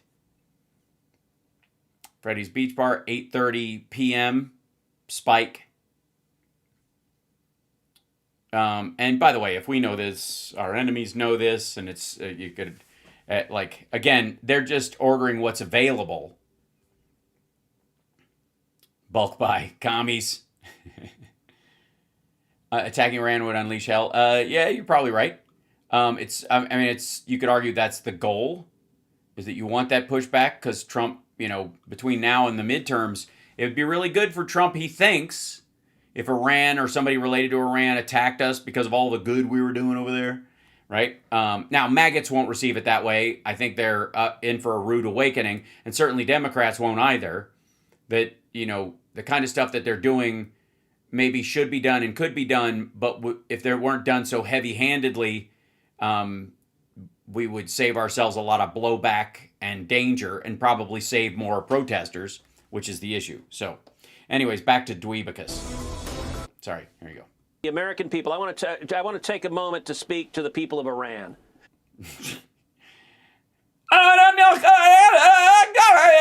Sorry, I'm kidding. I just think it would be hilarious if he just started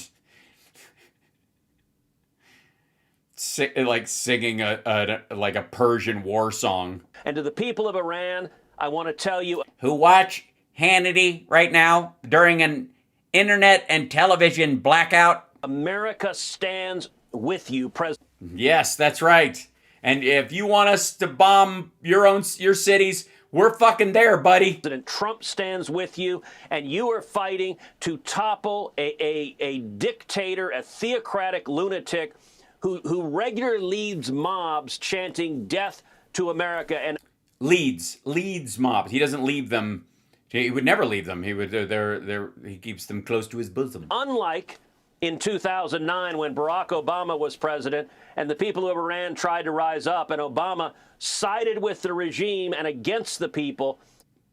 You mean like Trump did earlier this year and did during his first term? We have a president who is standing on the side of freedom and standing back and standing by. Encouraging the people of Iran. They're showing incredible courage. Obama encouraged them. I can fucking encourage them. A lot of good it'll fucking do.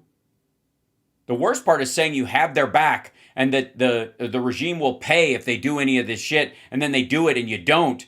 Who do you think gets the message then, shithead? To take out the tyrannical regime, and that would make America much, much safer.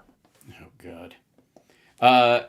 So you lovely folks in Tehran, we got your back. Just go for it. And hey, if you get killed in the process, sorry, sucks to be you, but we'll be there, except we won't.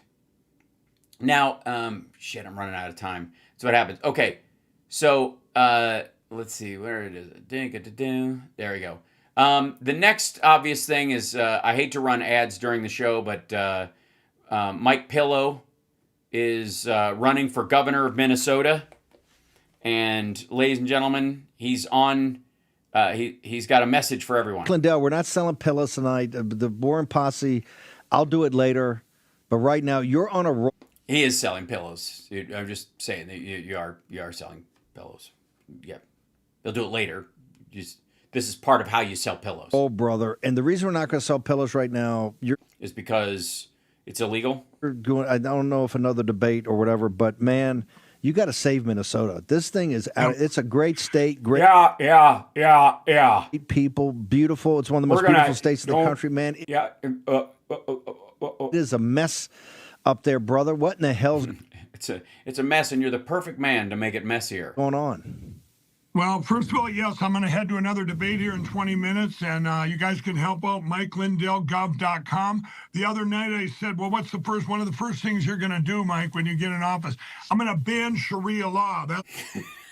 Okay, well, that'll solve it. That will do what about the current problem? Sorry, I don't know what the tenets of Sharia are. Does that involve arson as a form of protest? For sure. The first day, ban Sharia law, and you're going to make new protester laws. Wow. Minnesota, right now, you need to arrest all these protesters. When you stop... For what? People from getting to their children, their homes, these people... Yeah, you can arrest people for blocking the street. You can arrest people for obstruction and marching without a permit and all that kind of stuff. It happens regularly or whatever, but you can't arrest people for protesting, period.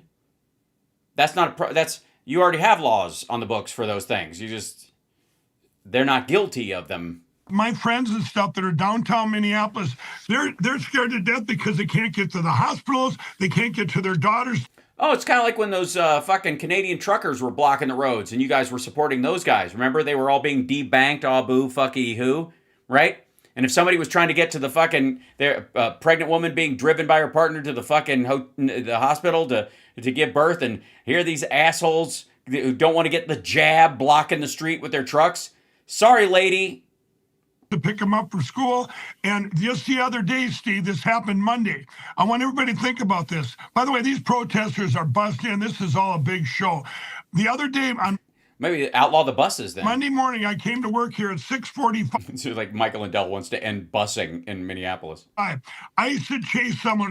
We're 20 minutes from Minneapolis. I used to chase somebody out all the way right across from my pillow in the street, 5 ice cars. Why was your pillow out in the middle of the street? Within 5 minutes, protesters showed up in my parking lot calling my employees Nazis and stuff. Of course. And stuff? That's just rude.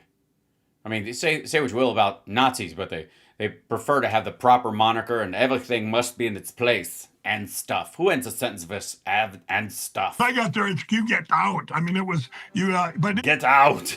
This is where it's at. If you make protester laws where you don't let them stop people, you don't let them block streets, yeah, those already exist. Start there, and they already exist. They already have those. They already have those laws. Start arresting them. It's disgusting. It's disgusting. I don't even like it anymore. Yeah, he's got the same pre-dementia slobbering going on.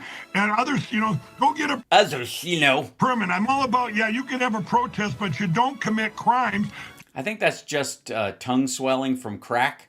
Doing the protest. This all comes down from Waltz, Fry, the governor and the mayor of Minneapolis, when they let the precinct burn to the ground. He just said Fry, the governor. In the summer of 2020, Steve, at one point, this goes back 8 years, Black Lives Matter blocked off 35W 8 years ago, an 8-lane highway, and they let them do it.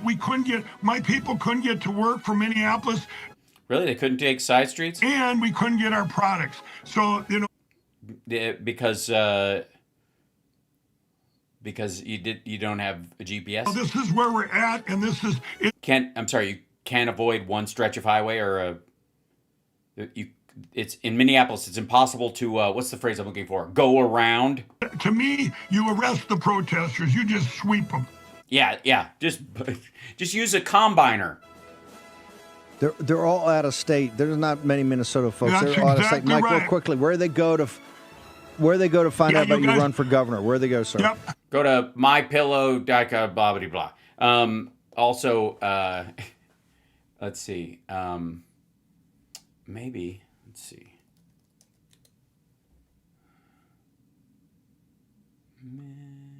Let's see. I think this is just.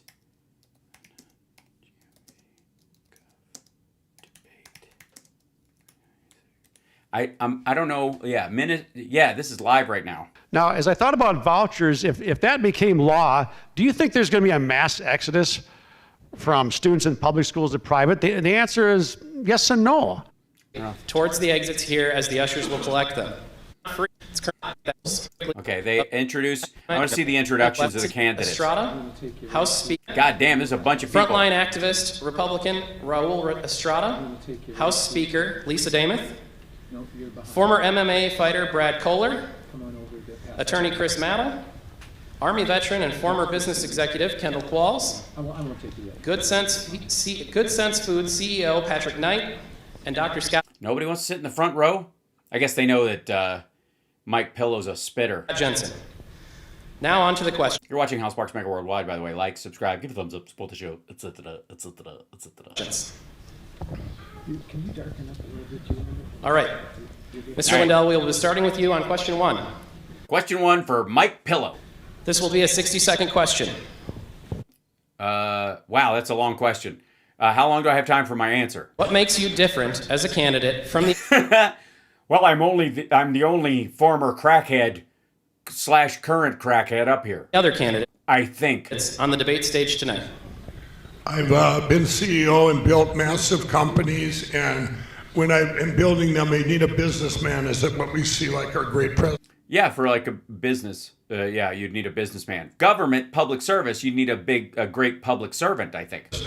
To be able to section up and do everything. They asked me the other night, what would you do? What'd be the first thing you do?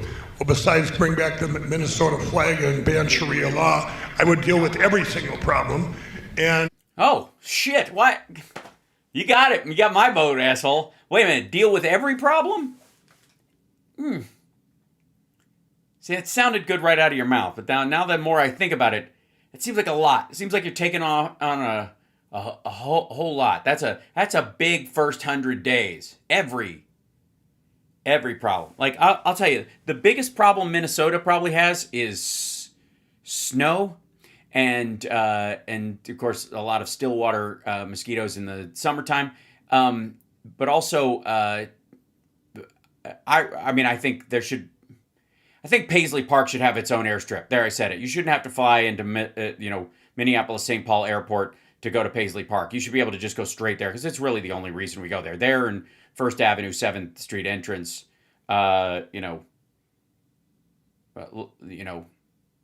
Prince is the reason that city exists. So, no offense to everybody else. I mean, Fargo's adorable, but what a terrible association to have with a city, town.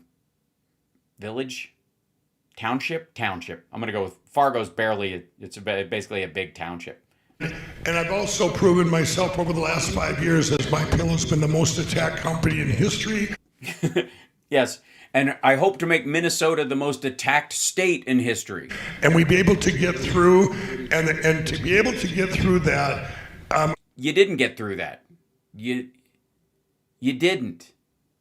You lost a shit ton of money. You had to like subsidize with a bunch of other things. You started your broadcasting company, Lindell TV. It's been ass. It looks like garbage. And we're still standing. I'm still standing. And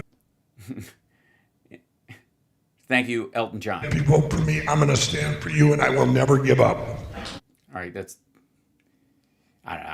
I don't know why, but I was expecting more. I'm disappointed. I was expecting at least a promo code. What the fuck was that? And you get a pillow, and you get a pillow, and you get a pillow, and you get a pillow, and God damn it, you get a pillow, and you get a pillow. Yes. I'm still standing. All right. Ugh, what a dipshit. All right. Anyway, so that's not going to happen. Can I jump? Oh, that's right. One more thing. I'm going to save. I have this AI video from 6 of 7 project. From the 6-7 project. Artificial intelligence replacing the Bible. Which I'm going to save that. That's going to be part of Friday AI tomorrow. I'm going to try something new with our dear friend Rob Glenn on Friday AI, because there's 2 of these things, but there's also sort of a lead in. There is, where is it? This guy. Okay, let me back up. Quit it. Back up to this. This is no AI bubble. The real money starts in 2026's inference phase. Ooh, I like the sound of that. Inference phase. Welcome to the inference phase. The master is having one of his soirees. This is no AI bubble. The real money starts in 2026's inference phase. AI business arms race. Fox business in depth. Down, down, down, down. Boom. All right, consumers of financial news have robot head, and it opens up, and you can see it's AI brain. All roads lead to AI. Watch the current leg of the stock market with astonishment and constant warnings that first initially it would be short-lived and then more recently short-lived.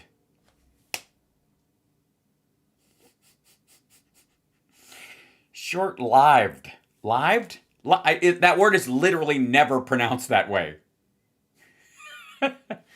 It would be short-lived. Man, that's where you start reading the word and you commit to the pronunciation, and then you run into the D and you're like, fuck! Short-lived. Of course, it's a maybe I'm just saying, if anybody should be worried about AI taking their job, it's you. Bubble.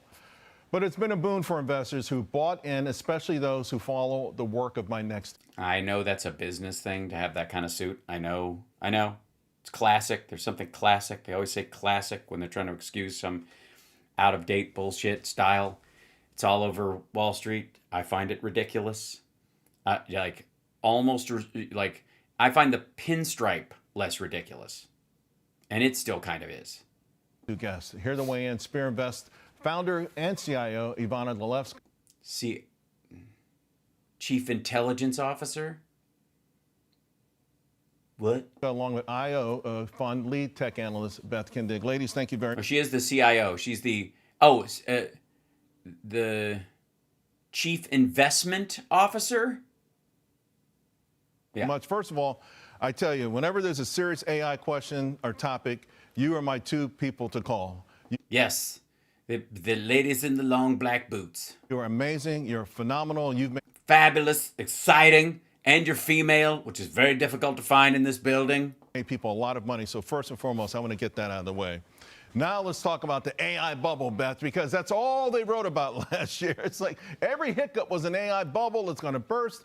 No. By the way, some of us call the fact that there would not be one any more than the dot-com bubble into the internet.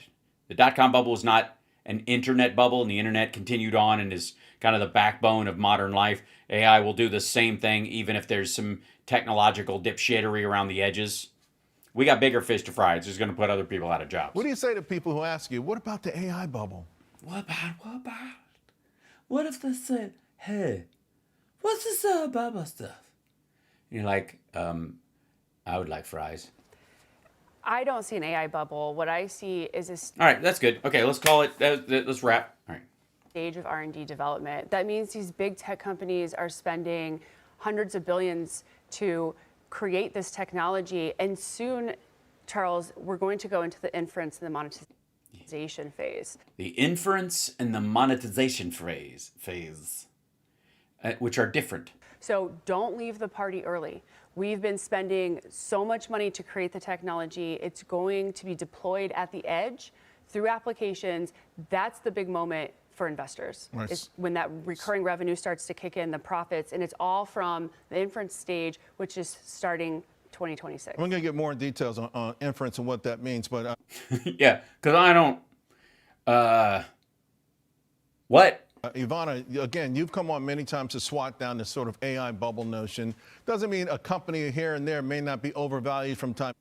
Yes, otherwise, every time a company shuts down, they would call it a bubble in whatever industry that is in. Thank you, Captain Obvious. The time, but the idea that, you know, Also, why is your upper body gigantic and your legs so teensy-tiny? It can't just be the chair. Something is odd there. You look like you look like when they make a marionette sit down. What is happening? Is it just me, chat room? Michael Burry's of the world saying, listen, you know, he's crunched the numbers. It will never work. It will implode. And it's going to be 2000 all over again. Yeah, Charles, well, to build on Beth's point, I think multiples where we're seeing them today, they're actually... And with my accent, you can trust me. And where are you putting your money and where are you putting your interest? When has my accent or anyone with my accent ever let you down?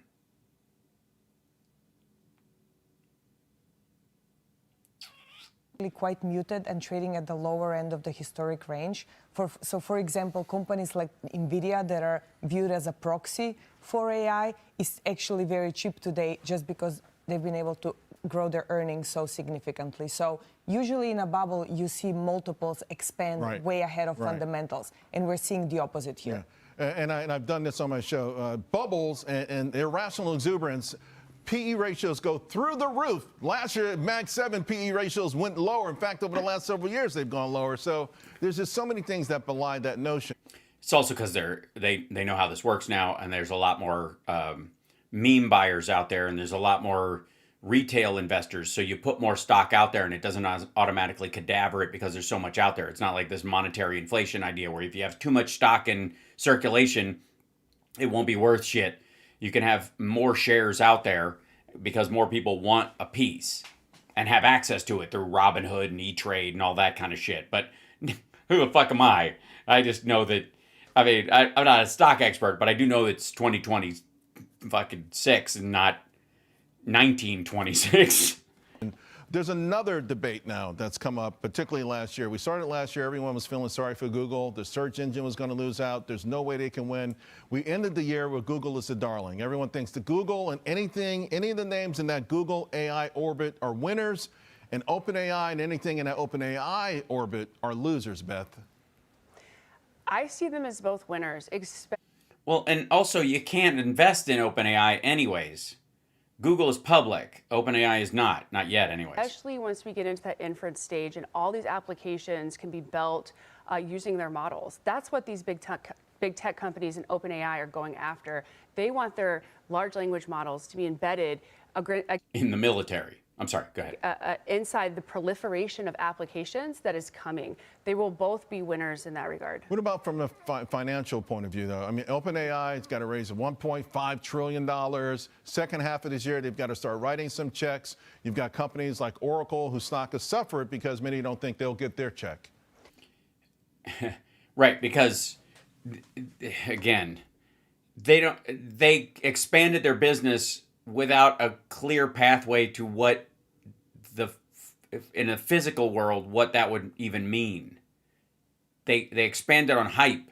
It's not OpenAI's problem that they're becoming more efficient by the day. I would counter and say OpenAI has had the fastest trajectory in technology from 0 to 20 billion.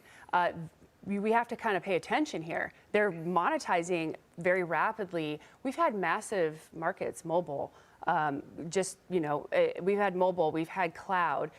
No other company has monetized as quickly as OpenAI. They're predicting hundreds of billions by the end of this decade. I would just, let this unfold.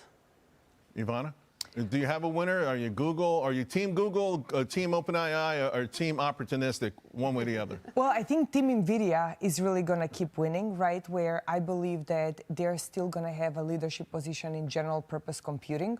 I think what we're going to see is a bifurcation and development of chips specific to different use cases. So, for example, if you have a use case or a chip that's being used for advertising, a TPU, a Google TPU may be a very good fit for that. Right. If you're doing something...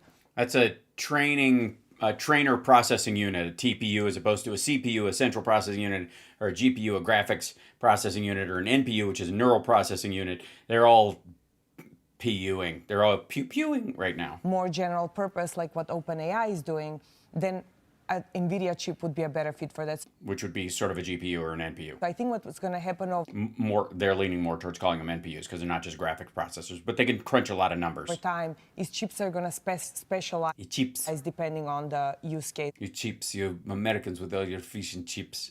On the plane, I have the chicken. That they're used for. Let's talk about the big topic right now is power, how to power AI. Thorium reactors. No one listens to me. You like some of the Bitcoin miners who have sort of changed their business model to be able to take advantage of this. Yeah, because Bitcoin has taken a giant shit. That's right, Charles. So what's been happening in the power space is that at the beginning, we were all worried about power shortage.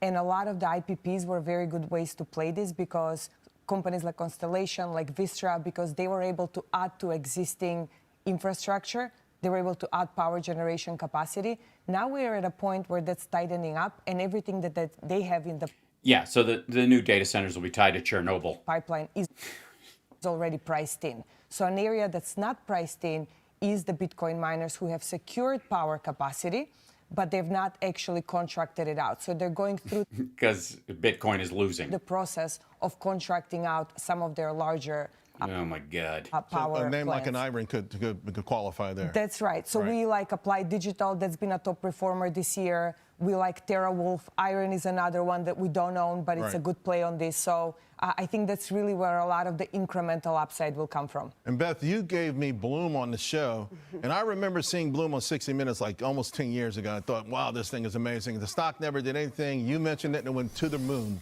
I would, are there more opportunities like that? Yawn. All right, this is more ignorant shit where I'm sure these ladies know what they're talking about, but I'm sure he doesn't. So boring. Let's see, on my way out the door, one last thing. Where is it? Yeah. This is, of course, Jimmy Dore is going to, when Jimmy Dore wants to criticize the U.S. government without actually going after the source of the point of that criticism, which would be Donald Trump. Of course, what you do is you bring on a twice convicted pedophile and ask his opinion. So Jimmy has on Scott Ritter. There are two sides to a story. Right. And we're only getting the Israeli side. Right. The Israelis are... Former CIA agent John Kirikow drops a bombshell. Many human rights organizations reporting on Iran are funded by Israel CIA. Israel-backed protesters in Iran are inciting violence, including burning fire engines. The narrative is one-sided, favoring Israeli interests. Or, of course, the Iranian people's interest, it just happens to align, so they're taking advantage of it, which it's an opportunistic thing, but it's not like the people of Iran would rather be under the Ayatollahs having their women beaten up for showing their hair. Backing Reza Pahlavi. The Israelis are backing these so-called human rights organizations. So-called. The Israelis are the ones demanding that U.S. policy be that Iran doesn't have any missiles. So we just have to be very careful. Yeah, you should have thought of that before you promoted Donald Trump. Let's talk about Iran because you're friends with Russia and they're a sock puppet of Russia, and Russia lets you come over there allegedly and fuck kids anytime you want to. So you know, and they probably got you on video doing something skeevy as hell. So you have to go over there and kiss their ass all the time. By the way, fuck Iran. Tell us how they're going to win the Ukraine war again for the 15th time. Because there's a lot of reports coming out that Iran is killing Iraqi Christian Foundation. There's no difference between the Iraq War and the current U.S. drive towards war with Iran. Just as with Iran, starvation sanctions were used against the Iraqi population for many years pre-2003. Western media pushed the same propaganda. Iraq's government pre-war neocons became obsessed with Iraq to an evil degree for decades, and terrorists were trained by the CIA to infiltrate and terrorize Iraq. This is what Iraqi Christians are saying. Or, I gotta say, it says, let's see, forever, no different than previous forever wars. So, something real Donald Trump promised he wouldn't let happen. Yeah, you don't actually believe he actually is an honest broker, do you? Like, really? They're protesters, and somehow, even though it took over a year for the United States to get an accurate count of how many people died on 9/11, then in 5 seconds they've got an accurate count of how many people are being killed in Iran. But no, they don't. There's like a huge spectrum. Like, I've heard every number from 250 to 2,000 to 5,000 to 17,000 to 20,000 at the high end. Here is Iraq. So no, there's not an accurate count. That's not a thing. That's just a lie. The Christian Foundation says there is no difference between the Iraq War and the current U.S. drive towards war with Iran. Used against the same propaganda about a rephrase. Iraq targets. Another forever war may start soon, no different than previous forever wars, something Donald Trump promised he wouldn't let happen. It's funny that they are using your perfect language. The Iraqi Christian Foundation uses the forever war phrasing of the American kind of anti-rhino right. And of course, that's exactly what's happening. And I just want to, real quick, from the gray zone, Western media is whitewashing deadly riots. Deadly riots. That's right. These fucking Iranians. In Iran, relying on U.S. government-funded regime change NGOs. Yeah, they should just be throwing rocks. NGOs are... By the way, Hamas relied on Iranian funding entirely.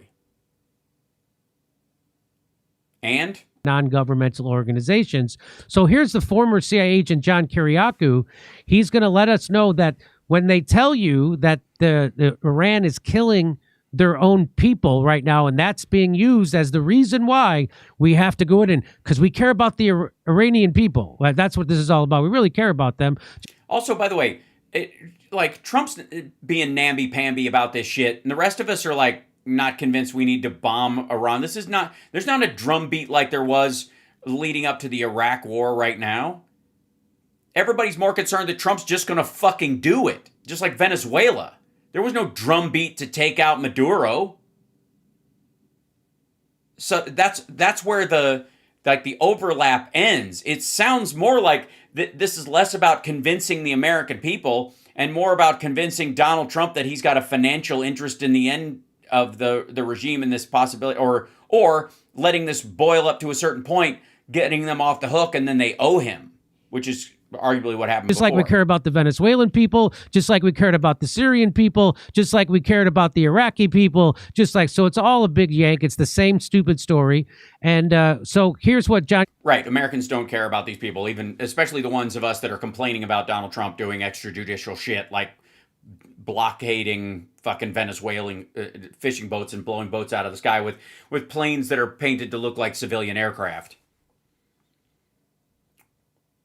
It's Iraq all over. Kiriakou has to say where they're getting their numbers from. Listen to where they're getting their numbers from, the U.S. media. Times, CNN, the Wall Street Journal. I looked at them all last night.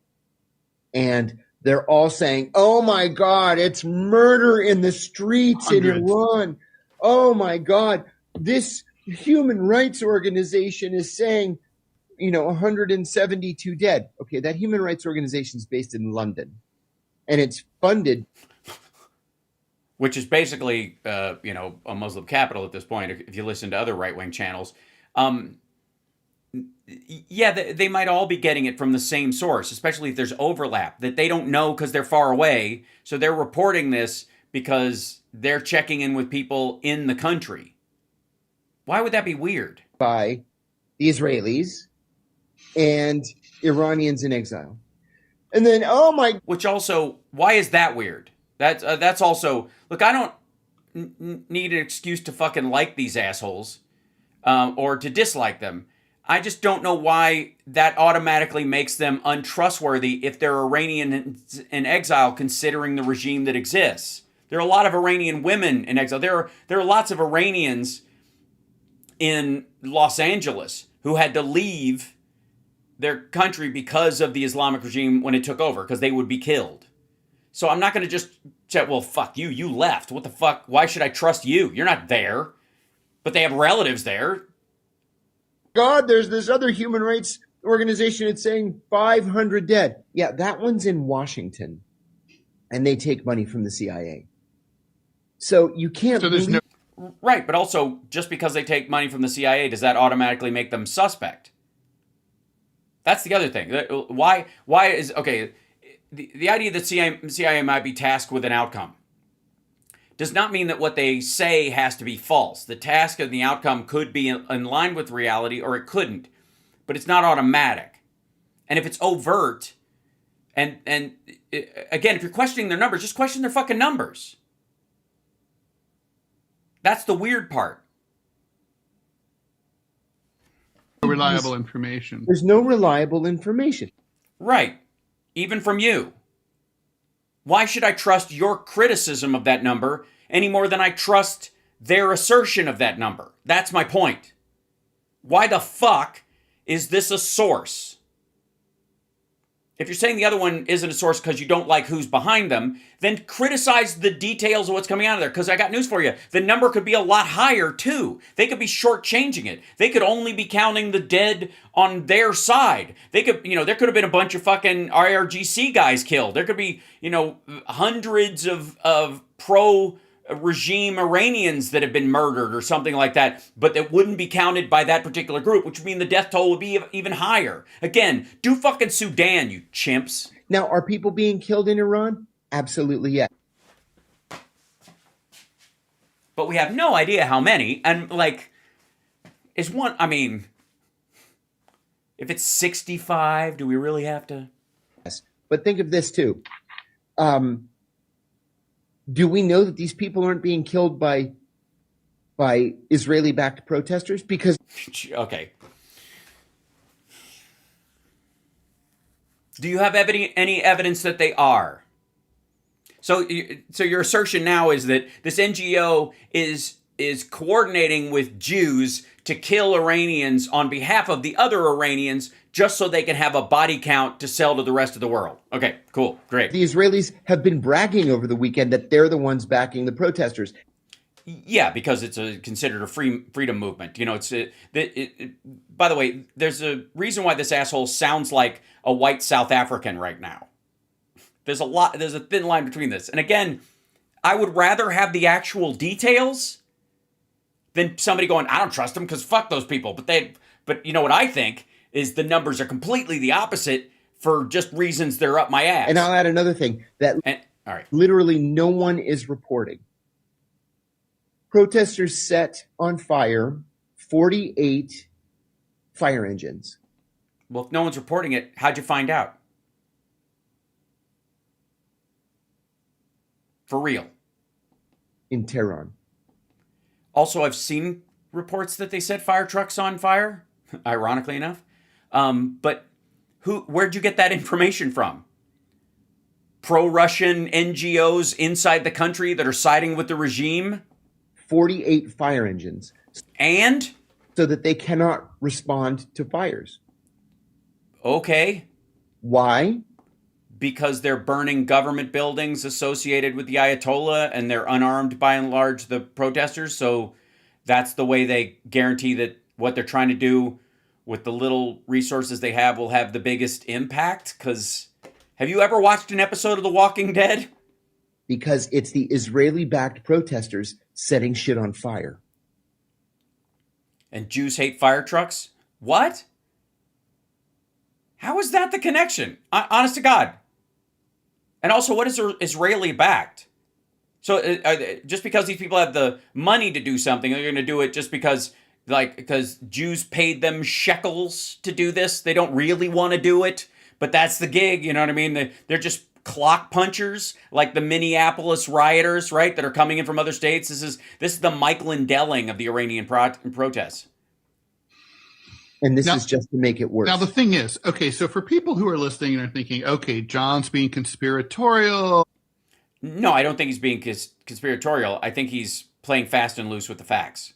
And he's also not backing up where his asserted facts come from. And blah, blah, blah.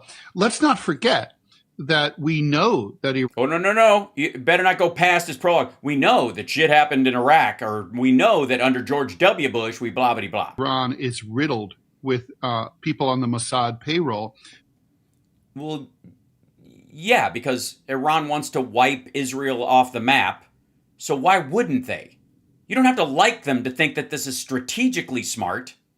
Because of the fact that, like, they provided the targeting information for the Israeli-U.S. military attacks against atomic scientists and military sites in Iran recently. Right? We know that. We talked about here on the show. Right, but those people aren't going to come out and let it be known that they're there.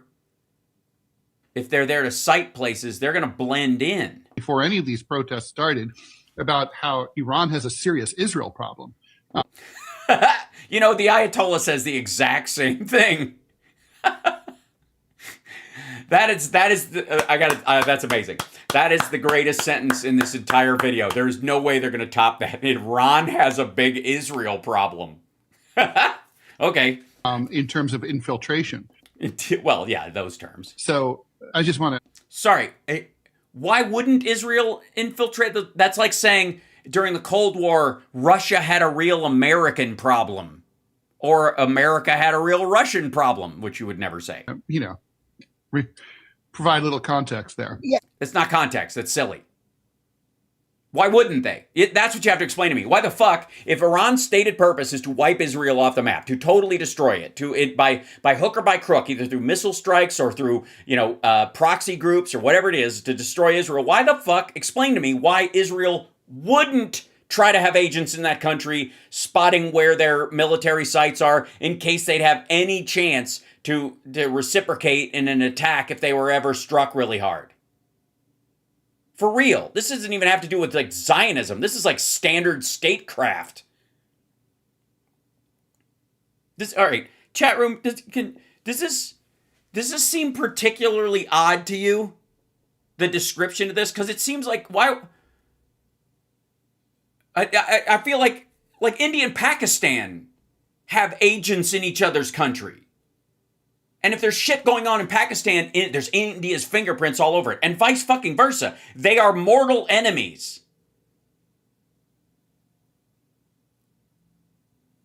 So why is this the Jews snuck in there because of the sneaky Jew? I think my point here is to remind everybody that there are two sides to a story. Right.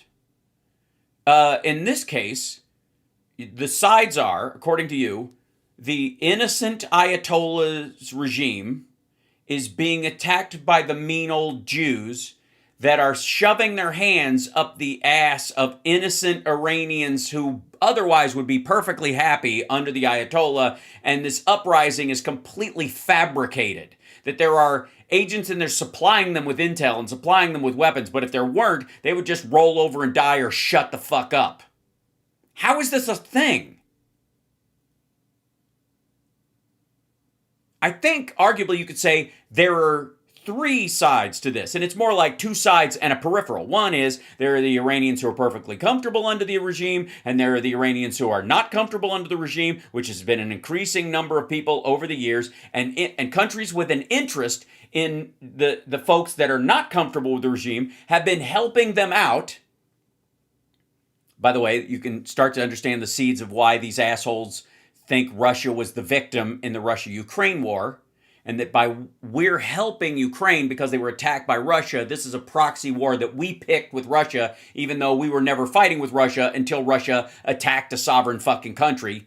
Right, okay, same guys, same thought, overlapped onto another Russian puppet state. I don't want Donald Trump to bomb Iran. I think it's a mistake. I think helping them fight back against the regime might be valuable, whether it's kinetic or financial or through intel, which would probably be the best way to do it. If the internet has been shut down, help them get the internet back up. If there's a way, to help them find where there are ammo and weapons caches that they can get access to on their own, then they should be able to do that. But I'm not looking for a second Venezuela where we send in a fucking American strike team, have boots on the ground, and snatch the fucking Ayatollah and deliver him to Russia so he can live out his days in relative comfort. But these guys are like, how dare you attack the regime in Iran? It's fucking odd. I mean, they're really upset. He's really upset about this. Like, it's odd. Kirikawa is really shocked that anybody would be against the Iranian regime inside Iran on their own. And we're only getting the Israeli side. No, we're not. There are Iranians throughout the United States and in Europe who contact people back there. They're Iranians. They're from there. They want to go back. They love their country. They just had to leave because of the fucking Ayatollah. You're not just getting the Israelis. What the fuck are you talking about? Right. The Israelis are backing Reza Pahlavi. The Israelis are backing these so-called human rights organizations. So-called. The Israelis are the ones demanding that U.S. policy be that Iran doesn't have any missiles. Also, I don't sort of so what? I think I'm sure that would be their request. If I was them, I would request that if we had the ability, we'd stop Iran from having any weapons that could reach us, right? That's the thing. But I think this is really about nukes. And so any missiles that could carry a nuke, and since they're not that fucking far away, they don't really need an ICBM for that. They don't need an intercontinental ballistic missile. They need a TCBM, I guess, a transcontinental ballistic missile. So we just have to be very careful. About what? We have no control over it. Donald Trump is in charge because this dipshit thought he was better than Kamala Harris and convinced a bunch of fucking faux-gressives to either stand down and not vote or vote for Trump last time. We have no control over this. It doesn't matter what intel we're being fed because they're not gonna ask Congress for permission anyways, you dumb son of a bitch. This is fucking lazy. Here's one of the things they're not reporting. Western media has ignored a growing trove of video evidence showing terrorist tactics deployed across Iran by protesters. You mean like throwing Molotov cocktails and blowing shit up? And it's a revolution. It's a counter-revolution. What do you mean terrorist tactics? Are they yelling boo before they shoot at soldiers? Described by Amnesty International and Human Rights Watch as largely peaceful. Okay, this is the same criticism of like George Floyd riots that the right had. Except these guys are actively trying to topple a government that is controlling their lives. Why wouldn't it be? What the fuck? The protests are largely peaceful. Most of the people are unarmed. 80% of the people are just marching. But then there are people who are fighting in the streets. Why? How is this weird? They are largely peaceful, but there is also fighting going on. So, of course, here's one more. Recent videos published by both Iranian state media and Anti-government forces revealed public lynchings of unarmed guards. Well, I don't think they're going to be allowed to. I think the idea is they hung somebody after they say shot protesters and that kind of stuff, and they caught them and they hung that person. They're not going to still have their guns. Were they unarmed to start with? Is that the idea? The torching of mosques, arson attacks on municipal buildings, marketplaces, and fire stations, and mobs of armed gunmen opening fire in the heart of Iranian cities. Yeah, it sounds like a civil war. Now do Sudan, you dipshit. Instead, Western media has focused almost exclusively on violence attributed to the Iranian government. Right, because they're the ones with an actual standing army.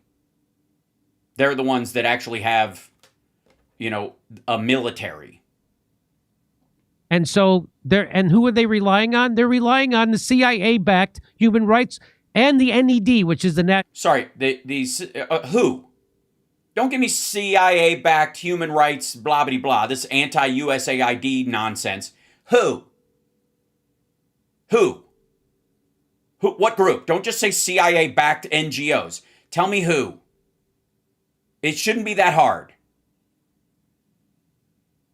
Now tell me who finances the Iranian regime. Tell me where they get their money from. And then explain to me how it's different from the money you get. And how the folks over at Tenet Media handed out money. And how Scott Ritter gets fucking paid. National Endowment for Democracy, which is just another cutout of the CIA. Okay, the National Endowment for Democracy is, and this is the source. Hold on one second. So let's look up the National, where is it? National Endowment for Democracy. And let's see if they got, let's see, Impact Report, Venezuela supporting citizens' democratic rights amid a crisis. About it, started by Ronald Reagan. Standing with those who choose freedom. It sounds like they're right along the things, but okay. Impact Report, there's Venezuela. I don't see anything on this is their website. This is the NED, the National Endowment for Democracy. Press room, contact us, apply for a grant, blah, blah, blah. Supporting freedom around the world, grant making, what they do, their history, whatever. But here's the stuff, okay, right now. Impact Report, protecting free speech and countering authoritarianism. Free speech fuels this. Okay, investing in freedom and introduction to the National Endowment for Democracy. This is what they do. Op-ed, fighting authoritarian censorship.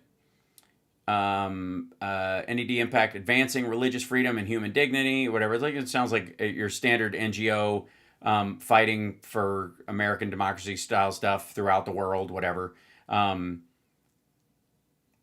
Breaking through how citizens are fighting for modern authoritarian censorship. I'm just looking for the where they've listed the number of dead.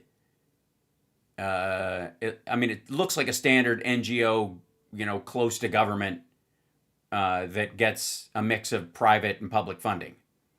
Democracy Awards honors champions of faith and freedom. Right, this is again a Reagan-based organization. Load more. China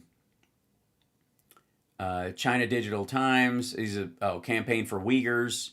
Pastor Wang Yi, the Democratic Service Medal, Democracy Service Medal. Panchen Lama Gendun Choki Nyima got the Democracy Service Medal from them. Damon Wilson on Voices of Conscience in China. It seems like their main focus is China, by and large. But why? How are we? Okay, where is this shit? Hold on. Doink. Yeah. How is that the main source? Why do we assume that? Okay, hold on. I just want to see this. Whatever. Number of dead protesters. Let's just go straight to it. Protesters in Iran. At least 2,000. Let's see.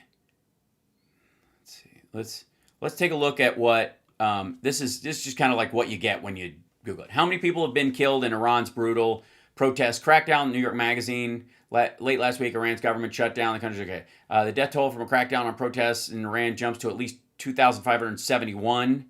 This is from AP. The Washington Post says Iran reopens airspace after Trump says protest crackdowns has eased because he said where they stopped the killings. Over 12,000 feared dead, according to CBS. At least 2,000 dead in nationwide protests, according to AP. So that's a pretty big spread. I guess like Israel's numbers are all over the place. I guess, Jimmy, Jews aren't as good with numbers as you say they are. Iran protest death toll spikes to at least 2,000. Activists say, again, this is PBS saying, activists, human rights activists. Let's see. The number of dead is reported by the U.S.-based human rights. Human Rights Activist News Agency, which is a group, dwarfs that in any other round of protests or unrest in Iran in decades and recalls the chaos surrounding the 1979 Islamic Revolution. Again, at what point is this any different except for today's date from previous shit we've seen in Iran? Other than Donald Trump wants to attack the fucking place. Do you, Jews. Do you think the American people are going to fall for this again? Yes. I mean, sadly, they shouldn't. One thing that's missing there, over 100 Iranian police officers have been murdered by these mobs. Okay. Again, they just killing people in uniform? Is that the idea? There's a civil war in the fucking country? Like, can we just agree that civil wars are terrible? But the idea that, like, you got 2,000 dead protesters and 100 dead police officers, what do you think the chances are that, judging by the shooting of Renee Good in the United States, and if there was if the government was seen to have failed, and law enforcement officers had shot a woman in her car, an unarmed woman, even if she was driving a car and it could be used as a weapon and all that stuff is true, but in that circumstance, that you don't think that mob would attack and string up the police officer that did it without any kind of court system being in existence, that especially one that they trusted? What are they going to do? Hold a trial in that circumstance after they watched this person fire into a group of people? What are you talking about? Could you imagine the reaction in the United States if 100 cops were killed by... or beaten by Jan 6ers? Yeah, Jimmy would tell you to vote for the guy that pardoned them. Mobs firing, weapons and burning them to death. It would be over. We'd mobilize everything and kill everything. There's a war taking place in Iran, but it's a war that's prompted by the Mossad, Yeah, so the Iranians don't really want to do this. It's the Jews have a mind race. CIA. It's a war that's been planned for some time now. Well, then why didn't Biden do it? Why didn't Obama do it? Why did Obama do a deal to try and eliminate the need for something like this? Why does it only happen when Trump is there? If it's always the government, and this has been a plan from the controlling people and the uniparty and all that shit forever, then why only now? And when the protest, and why are we listening to a twice convicted pedophile on the morals of a civil war happening in the Islamic State of Iran? First started, the first day or two, they were peaceful protests, and there was nobody dying. The Iranian government didn't go in to kill protesters. In fact, the president of Iran is very sympathetic to the protesters. Yeah, that's why he was meeting with them and wanted. Oh, they're right. No, they didn't do that. I just want to remind people that it was the Iranian protests about that poor Kurdish girl that died in police custody over the hijab incident. And there was violence there. You know what? She just died in police custody. Would she have a diabetic, go into a diabetic coma or something like that, or got a splinter and it just got infected? What happened from that? Oh, right. They beat her unconscious and she died in police custody. Women don't have to wear the hijab in Iran anymore.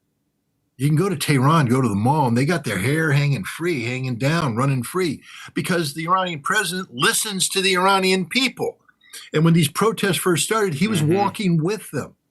But then the Israelis moved in there. Well, the issue is apparently not. Cellular structures. Also, hold on. Also, the issue is not whether or not I don't know what whether it's a Tehran law or not. Hold on one second. Let's see, because it's a religious law, so legally.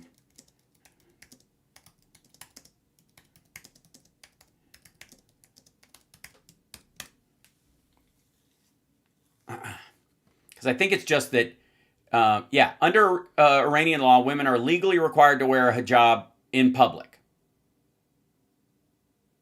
The mandatory dress code remains on the books and has not been repealed. Viral claims that the law was abolished in 2025 are fake. Officials suggest the law was no longer mandatory, later walked back their remarks, and rights groups confirmed legal requirements still exist. So he's lying. It is still the law that you must wear a hijab in Iran. This is simply bullshit. But Jimmy will drink this fucking Kool-Aid right out of Ritter's dick. Brought out their weapons and started murdering people, burning a 3-year-old girl to death, burning nurses to death. Wow, this sounds a lot like Kuwait babies in their incubators. And killing over 100 cops. And so the Iranians... So they just rounded cops up and killed them? Just because they didn't like their uniform, or in general? Just a bunch of hoodlums, I guess. Responded. Shoot. Also, it's interesting. We don't know what the number is because we're only getting the numbers from Israel. We're only getting the Israeli numbers, but it's exactly 100 cops? Were they all in the same building? Shooting at the people shooting at them. And yes, there are dead people, but not in the numbers that are being put out there. I mean, these ridiculous numbers, 12 to 20,000. Hell, we fought the Battle of the Bulge for over a month with millions of Americans fighting millions of Germans with the most violent weapons at the time, and 19,000 Americans died. I mean, do you understand how much violence actually happened to kill? One moment.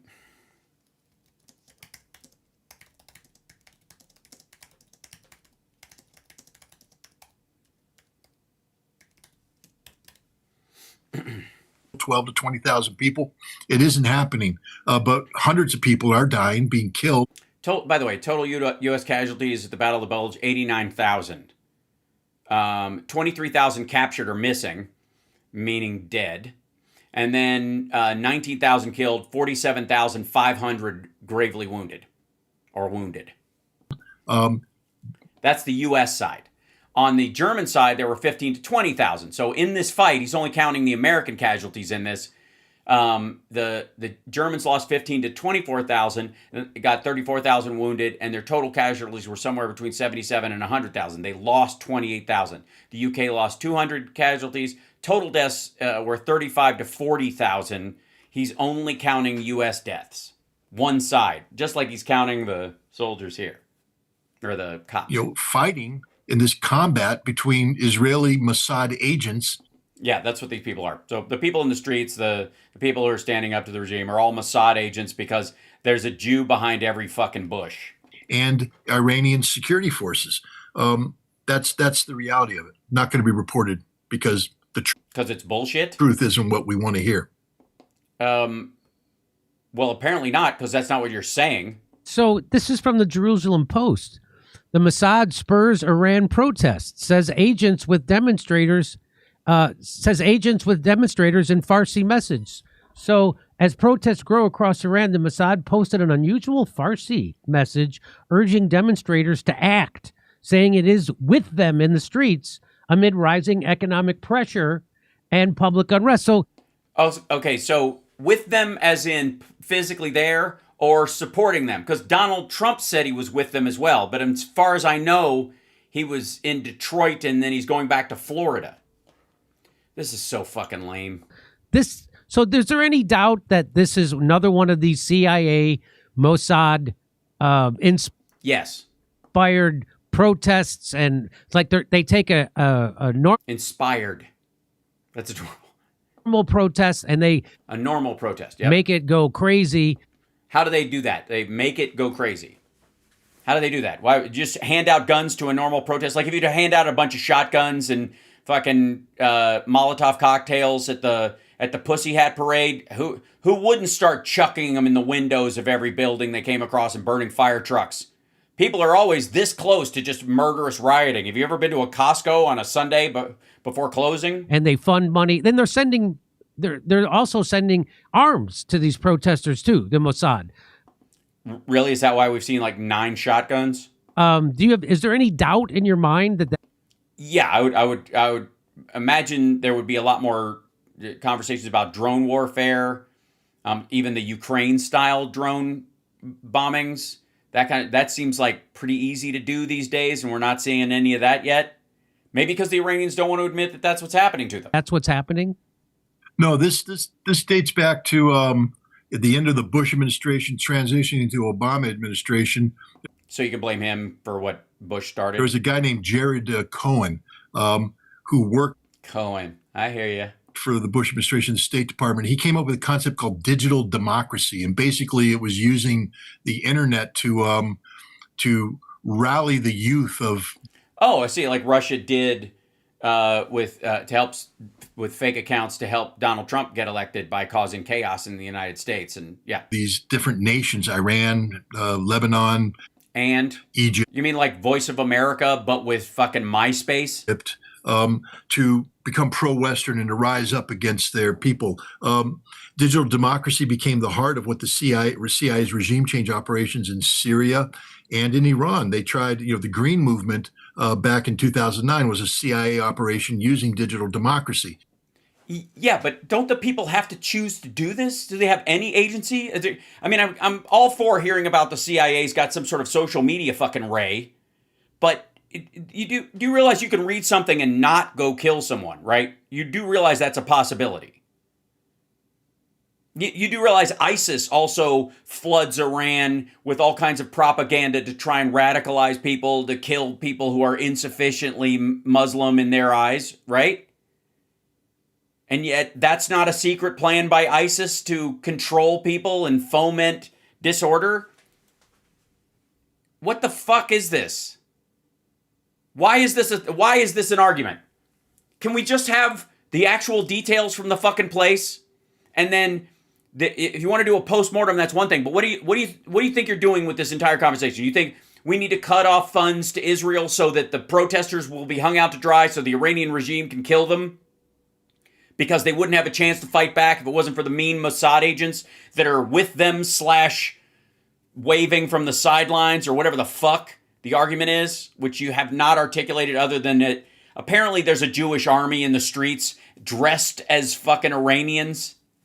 Is that what we're saying? That because if they're not, then why would the Iranian people be motivated to fight back against the Ayatollah if things are hunky-dory and they would just do that? I mean, like we've had people try to foment a fight with the U.S. government. What do you think Timothy McVeigh was fucking doing? He was trying to set off the Turner Diaries. He wanted the Great Day of the Rope, just like the fucking KKK did. It just didn't work because most people don't want to just, fuck it, let's just destroy everything.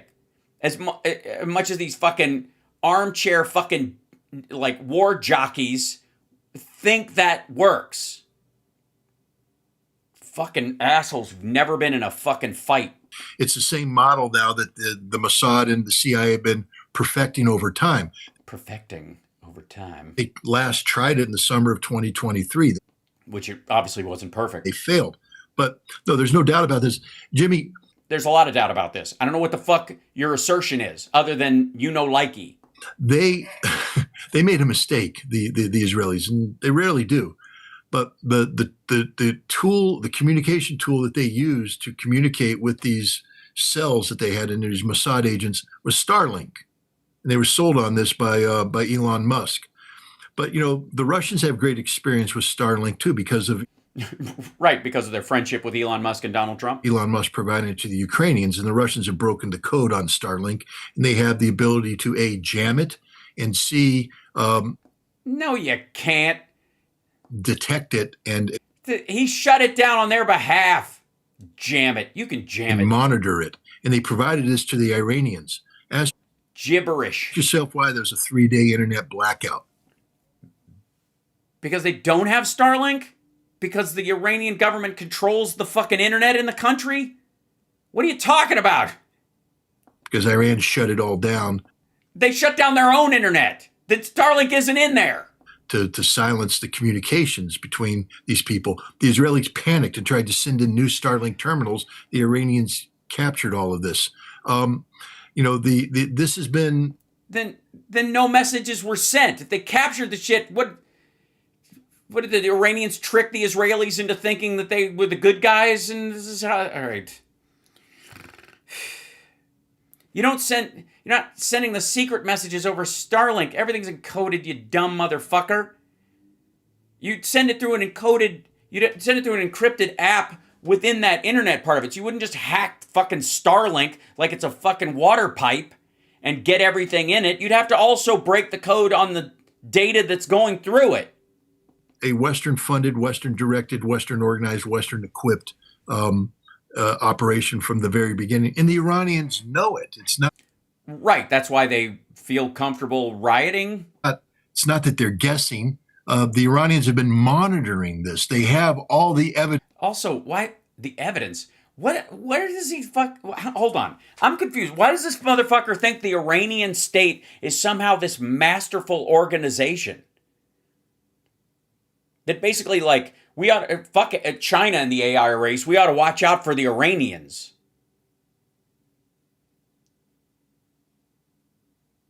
This is fucking lazy. That proves that this is a Mossad operation.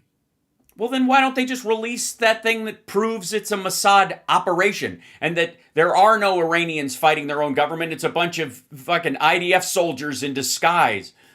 So just to let people know where they're getting their information from in assessing death toll in Iran, outlets throughout the U.S. and Europe have depended on two NGOs based in Washington and funded by the U.S. government's National Endowment for Democracy. What is the National Endowment for Democracy? The National Endowment for Democracy was created under the watch of the Reagan administration's CIA director, William Casey. Right, because asymmetrical warfare, including messaging, is part of the CIA's mandate. You don't have to like the CIA to understand an obvious tactical response. Does this asshole not understand asymmetrical warfare happens all the goddamn time? This is aggravating. Like, to enable the government to continue meddling abroad. So this is a completely... So meddling is an interesting word for that your source would use. Abroad, despite widespread distrust in U.S. intelligence. So the gray zone is decided which side it's on in this situation and is assessing it based on its opinion of the people, the motivations of people who started an organization, not the people who are currently using it in whatever theater they're in. So because they don't like, I guess, William Casey or Ronald Reagan or the fact that it's U.S. government tied, they're going to assume no matter who's in charge that there's that the Iranian people are being hypnotized. That's the part. Explain to me why the Iranian people would just do this on the regular, usually with the backing of like people overtly in the government, not covertly. The U.S. government, the president is often saying we support their right to freely protest and we support the people of Iran and all. Like every president has said this. It's not a fucking mystery. This isn't some secret goddamn plot. So one of its founders, Alan Weinstein, famously admitted a lot of what we do today was done covertly 25 years ago by the CIA. Right. Now they do it overtly because they can. And again, what? If it was covertly done years ago and you're overtly doing it now, it's, Jesus Christ. That's like saying a lot of t-shirts had to be printed at a factory, but now you can print them at home.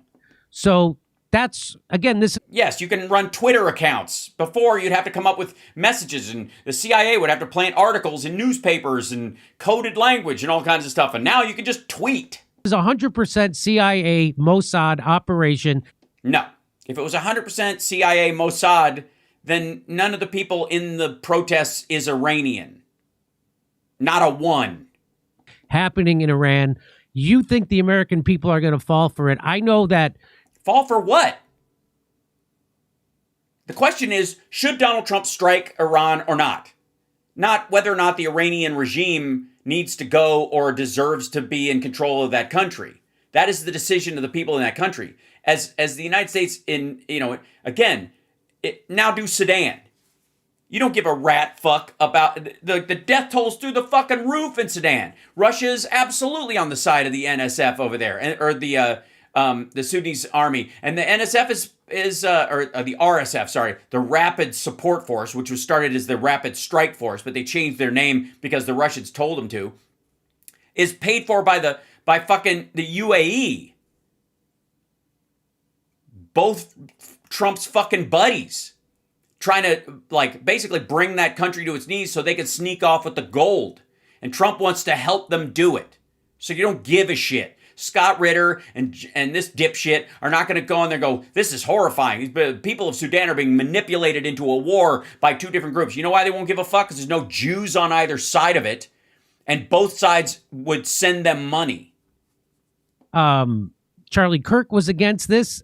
And I have... Sorry, Charlie Kirk was against the, democracy in Iran all of a sudden? How? A feeling that also contributed to why he got offed. Oh my fucking God. Because they knew he'd be pissed about an attack on Iran? Maybe because... Is there a difference between the bombing of Iran, which is an obvious overreach and violates the War Powers Act, versus trying to supply intel to a civilian group inside a country that's in the middle of an uprising that could change the nature of the fight and keep more of them alive or whatever? Whatever. This is all about the fact that the Iranian regime is propped up by the Russians, and Trump doesn't know which side he's supposed to fucking be on. That's why he backed down yesterday. Because he had unbelievable popularity with the young generation of conservatives in the United States, and he was against it. And against what? He wasn't against, this kind of fomenting democracy in Iran or any of this. He certainly was not against any, Reagan-era government NGOs. So they had to get rid of him. And what the fuck are you talking about? No. If anything, his criticism was about Gaza, shithead. He didn't give a fuck about Iran. As a matter of fact, that was the part that was his way of excusing a lot of what they'd done up to a certain point, was because of Iran's tendrils were so deep into the Gazan area in their funding of not just Hamas, but the Islamic State there. Charlie Kirk didn't get shot because we're planning on bombing Iran, you tit. I think that had a lot to do with it. Because you're an idiot. And certainly after they tried to bribe him and he turned down their money. Yeah, but that's about Gaza and Israel. That's about their own fucking territory. Or what they view as their own territory. Or what they would like to have as their own territory. But he wasn't... Charlie Kirk wouldn't have bitched about Iran. Did he ever before? No. Was it going to start anytime now? The fuck does he care if Mossad is fucking around with Iran? As a matter of fact, he would rather them do that. Not taking it. I'm not going along with the Jewish donors. And right. Okay. Again, there I think two Jews involved. They walked into a bar that are involved in the formation of this, the National Endowment for Democracy or whatever. But it's a Reagan era thing created by Casey, who was not a Jew. One of its founders, noticeably, they specifically point out the Jews that were on the panel as aha. Why wouldn't you, to some degree? Because A, we're a pluralistic society, but also because Israel is the country that is most in danger from an Iranian attack. This is so I'm lame. not for supporting Israel anymore. And he put out polls. Let me see if I have it in here. Do I have it in here? Maybe I do, maybe I don't. No, I don't. But he put out a poll asking his own people on Twitter, do you support the U.S. to participate in the Israeli war against Iran? That was in June, and 70% said no. Yeah. And so I right. Yeah, but he wasn't the one who talked him out of it. They were already there. They didn't kill him because fuck, they'd totally be on board if it wasn't for fucking Charlie Kirk. All of right-wing media, by and large, with the exception of a couple of suck-ups like Bendover Johnson and a couple of these other dickheads, everybody else was against it. Jesus Christ. The idea that Dave Smith is still walking around, or Tucker Carlson, or Candace Owens, who have equally, a big audience, as far as bending the ear of Republicans, especially young Republicans, it's just stupid. Charlie Kirk was mostly spending his time, building on trad wife politics and being anti-trans. Do you? So aren't you? I believe it. Do it. Let's do it. I can't. Maybe I'm just again naive. No. You're not naive. You're willfully ignorant. But I don't think the people are going to fall for this. What people? What the fuck are you talking about? What people? What are we falling for? None of us are clamoring for the U.S. to bomb Iran or go in like Iraq. There is not this groundswell that's going around oh shit, protesters are being killed, we need to fucking bomb them like that. Like, there is zero call for that. No one is asking for that. Like, we're not going to the UN with fucking yellow cake. What the shit? It sounds like what you want is us to help quell the protests on behalf of Russia. Easily as they fell for the Iraq weapons of mass destruction. By the way, a lot of us didn't. I wish you were right, but here I'm going to provide a pushback. First of all, Jimmy, you and I are on the same sheet. This war is stupid and it shouldn't be fought. It's a criminal war. But the American people have proven themselves to be extraordinarily susceptible to propaganda targeting peoples that don't look like them. Jesus Christ. Do you have any idea how the Iranian regime works? Or the fucking Russians? Ruski Mir? Explain to me how Russia was in danger from NATO expansion. Explain. A volunteer expansion, countries asked to join, they have to go through a process and be allowed to join. They weren't being forced to join. CSTO, the Russian version of NATO, which is their old territories, those countries were forced to join lest they be invaded like Chechnya, like Georgia, but join at the barrel of a gun. But NATO's the bad guy. And because countries were willingly joining because they were concerned about Russia attacking after Russia attacked Chechnya, after Russia attacked Georgia, after Russia attacked Ukraine again. Why did Russia feel it needed to attack Ukraine lest it be attacked first? Because Russia was the one that had attacked 3 countries. NATO had just left them alone. You have to want to join, and you don't automatically get into NATO.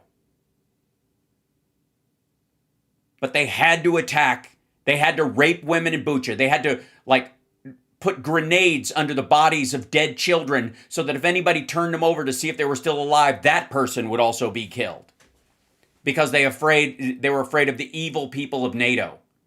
Get the fuck out of here. Different language. Pedo. Languages sound differently. And remember, Iran has a couple strikes against it. The theocracy that's in power now was behind the takeover of the U.S. Embassy in 1979. Yeah, that's why we're doing this, because we're still chafing from... Trump is mad at how they made Jimmy Carter look. In 1980, we sent a rescue mission in that ended up blowing itself up in the desert, killing 8 Americans, and there's deep resentment. We blame Iran for the bombing of the Marine barracks in Beirut, 241 Marines and soldiers and sailors killed. Gee, why do we blame them? Iran was... No, wait a minute, whoa. They did it. What do you mean we blame them? So is that the new... fucking Jimmy Dore, Scott Ritter, Pedo Patrol talking point is that was a false flag too? That we blew up our own Marines just to because of a grudge we had against Iran in 1979/80? Supporting the Shia, insurgents in Iraq in 2004, 2005, killing 600, 800 American soldiers. Now, we don't like to acknowledge that we had illegally invaded and occupied Iraq and the Iraqis had every right to defend themselves. We just say Iran was behind their deaths. Yeah, but not all the deaths. There were Iraqis that were fighting on behalf of the government there that were Iraqis themselves. It was just the Shia fighters weren't pro-Iraqi either. They were there. They wanted to take over after the Sunni government had been deposed, and they also looked at this as an opportunity to kill U.S. soldiers. They're not. Well, I mean, Scott Ritter thinks all brown people are the same, so maybe that's it. The American people have been programmed to believe anything negative about Iran.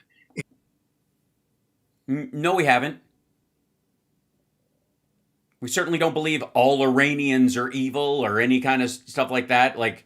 They're not even doing the same kind of talking shit about the Ayatollah the way they talk shit about Saddam Hussein. And this is why these NGOs have great success on social media. I mean, because they're spitting facts and it's easy. You look at it, they just repeat the same lie over and over and over and over again. And then Joseph Goebbels' notion that if you tell the lie often enough, people believe it.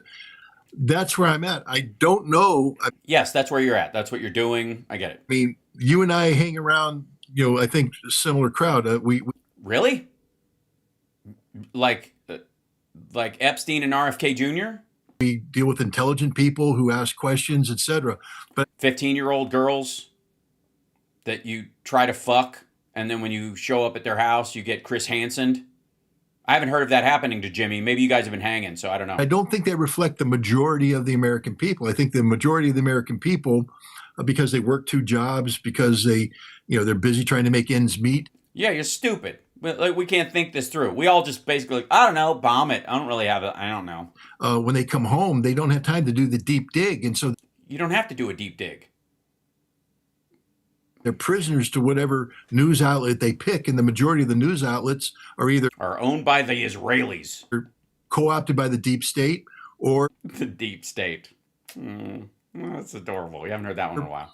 Are repeating things that are promulgated by the deep state. And this is the messaging most Americans get. Hopefully they'll watch your show.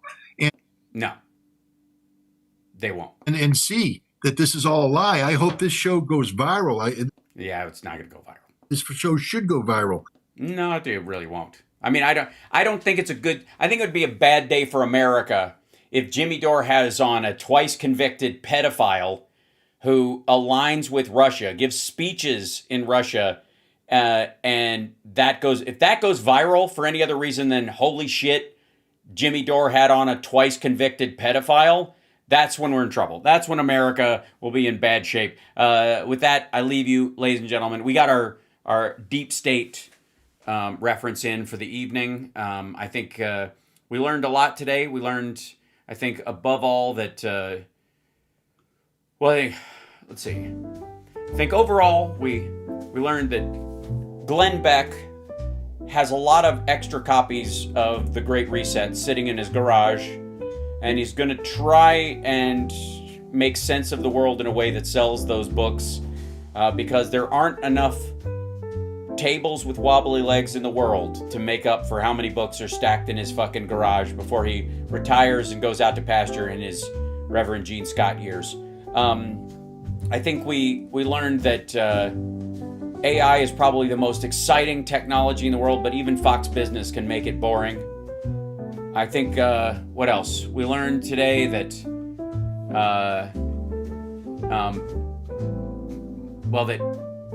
we coined a phrase, geezer dweeb for Adam Carolla. We also discovered that there's a weird thing that he and Ben Shapiro share a fetish for having Trump put his middle finger in their direction. And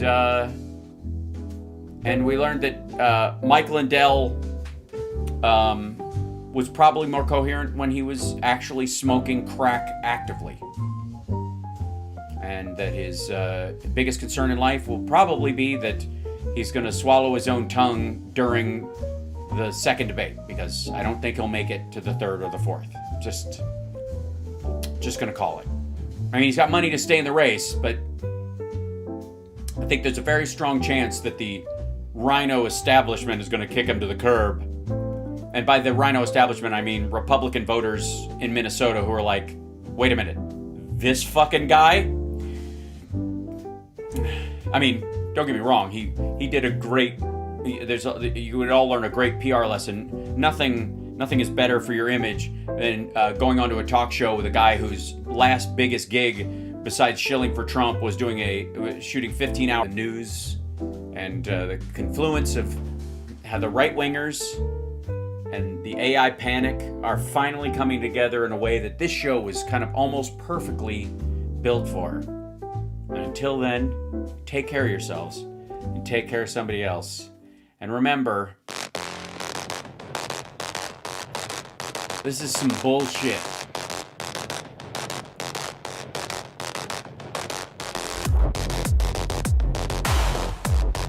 Hit that like, share the show. Appreciate it. I don't get any money from NGOs or any geos for that matter. Unlike every person we've seen today.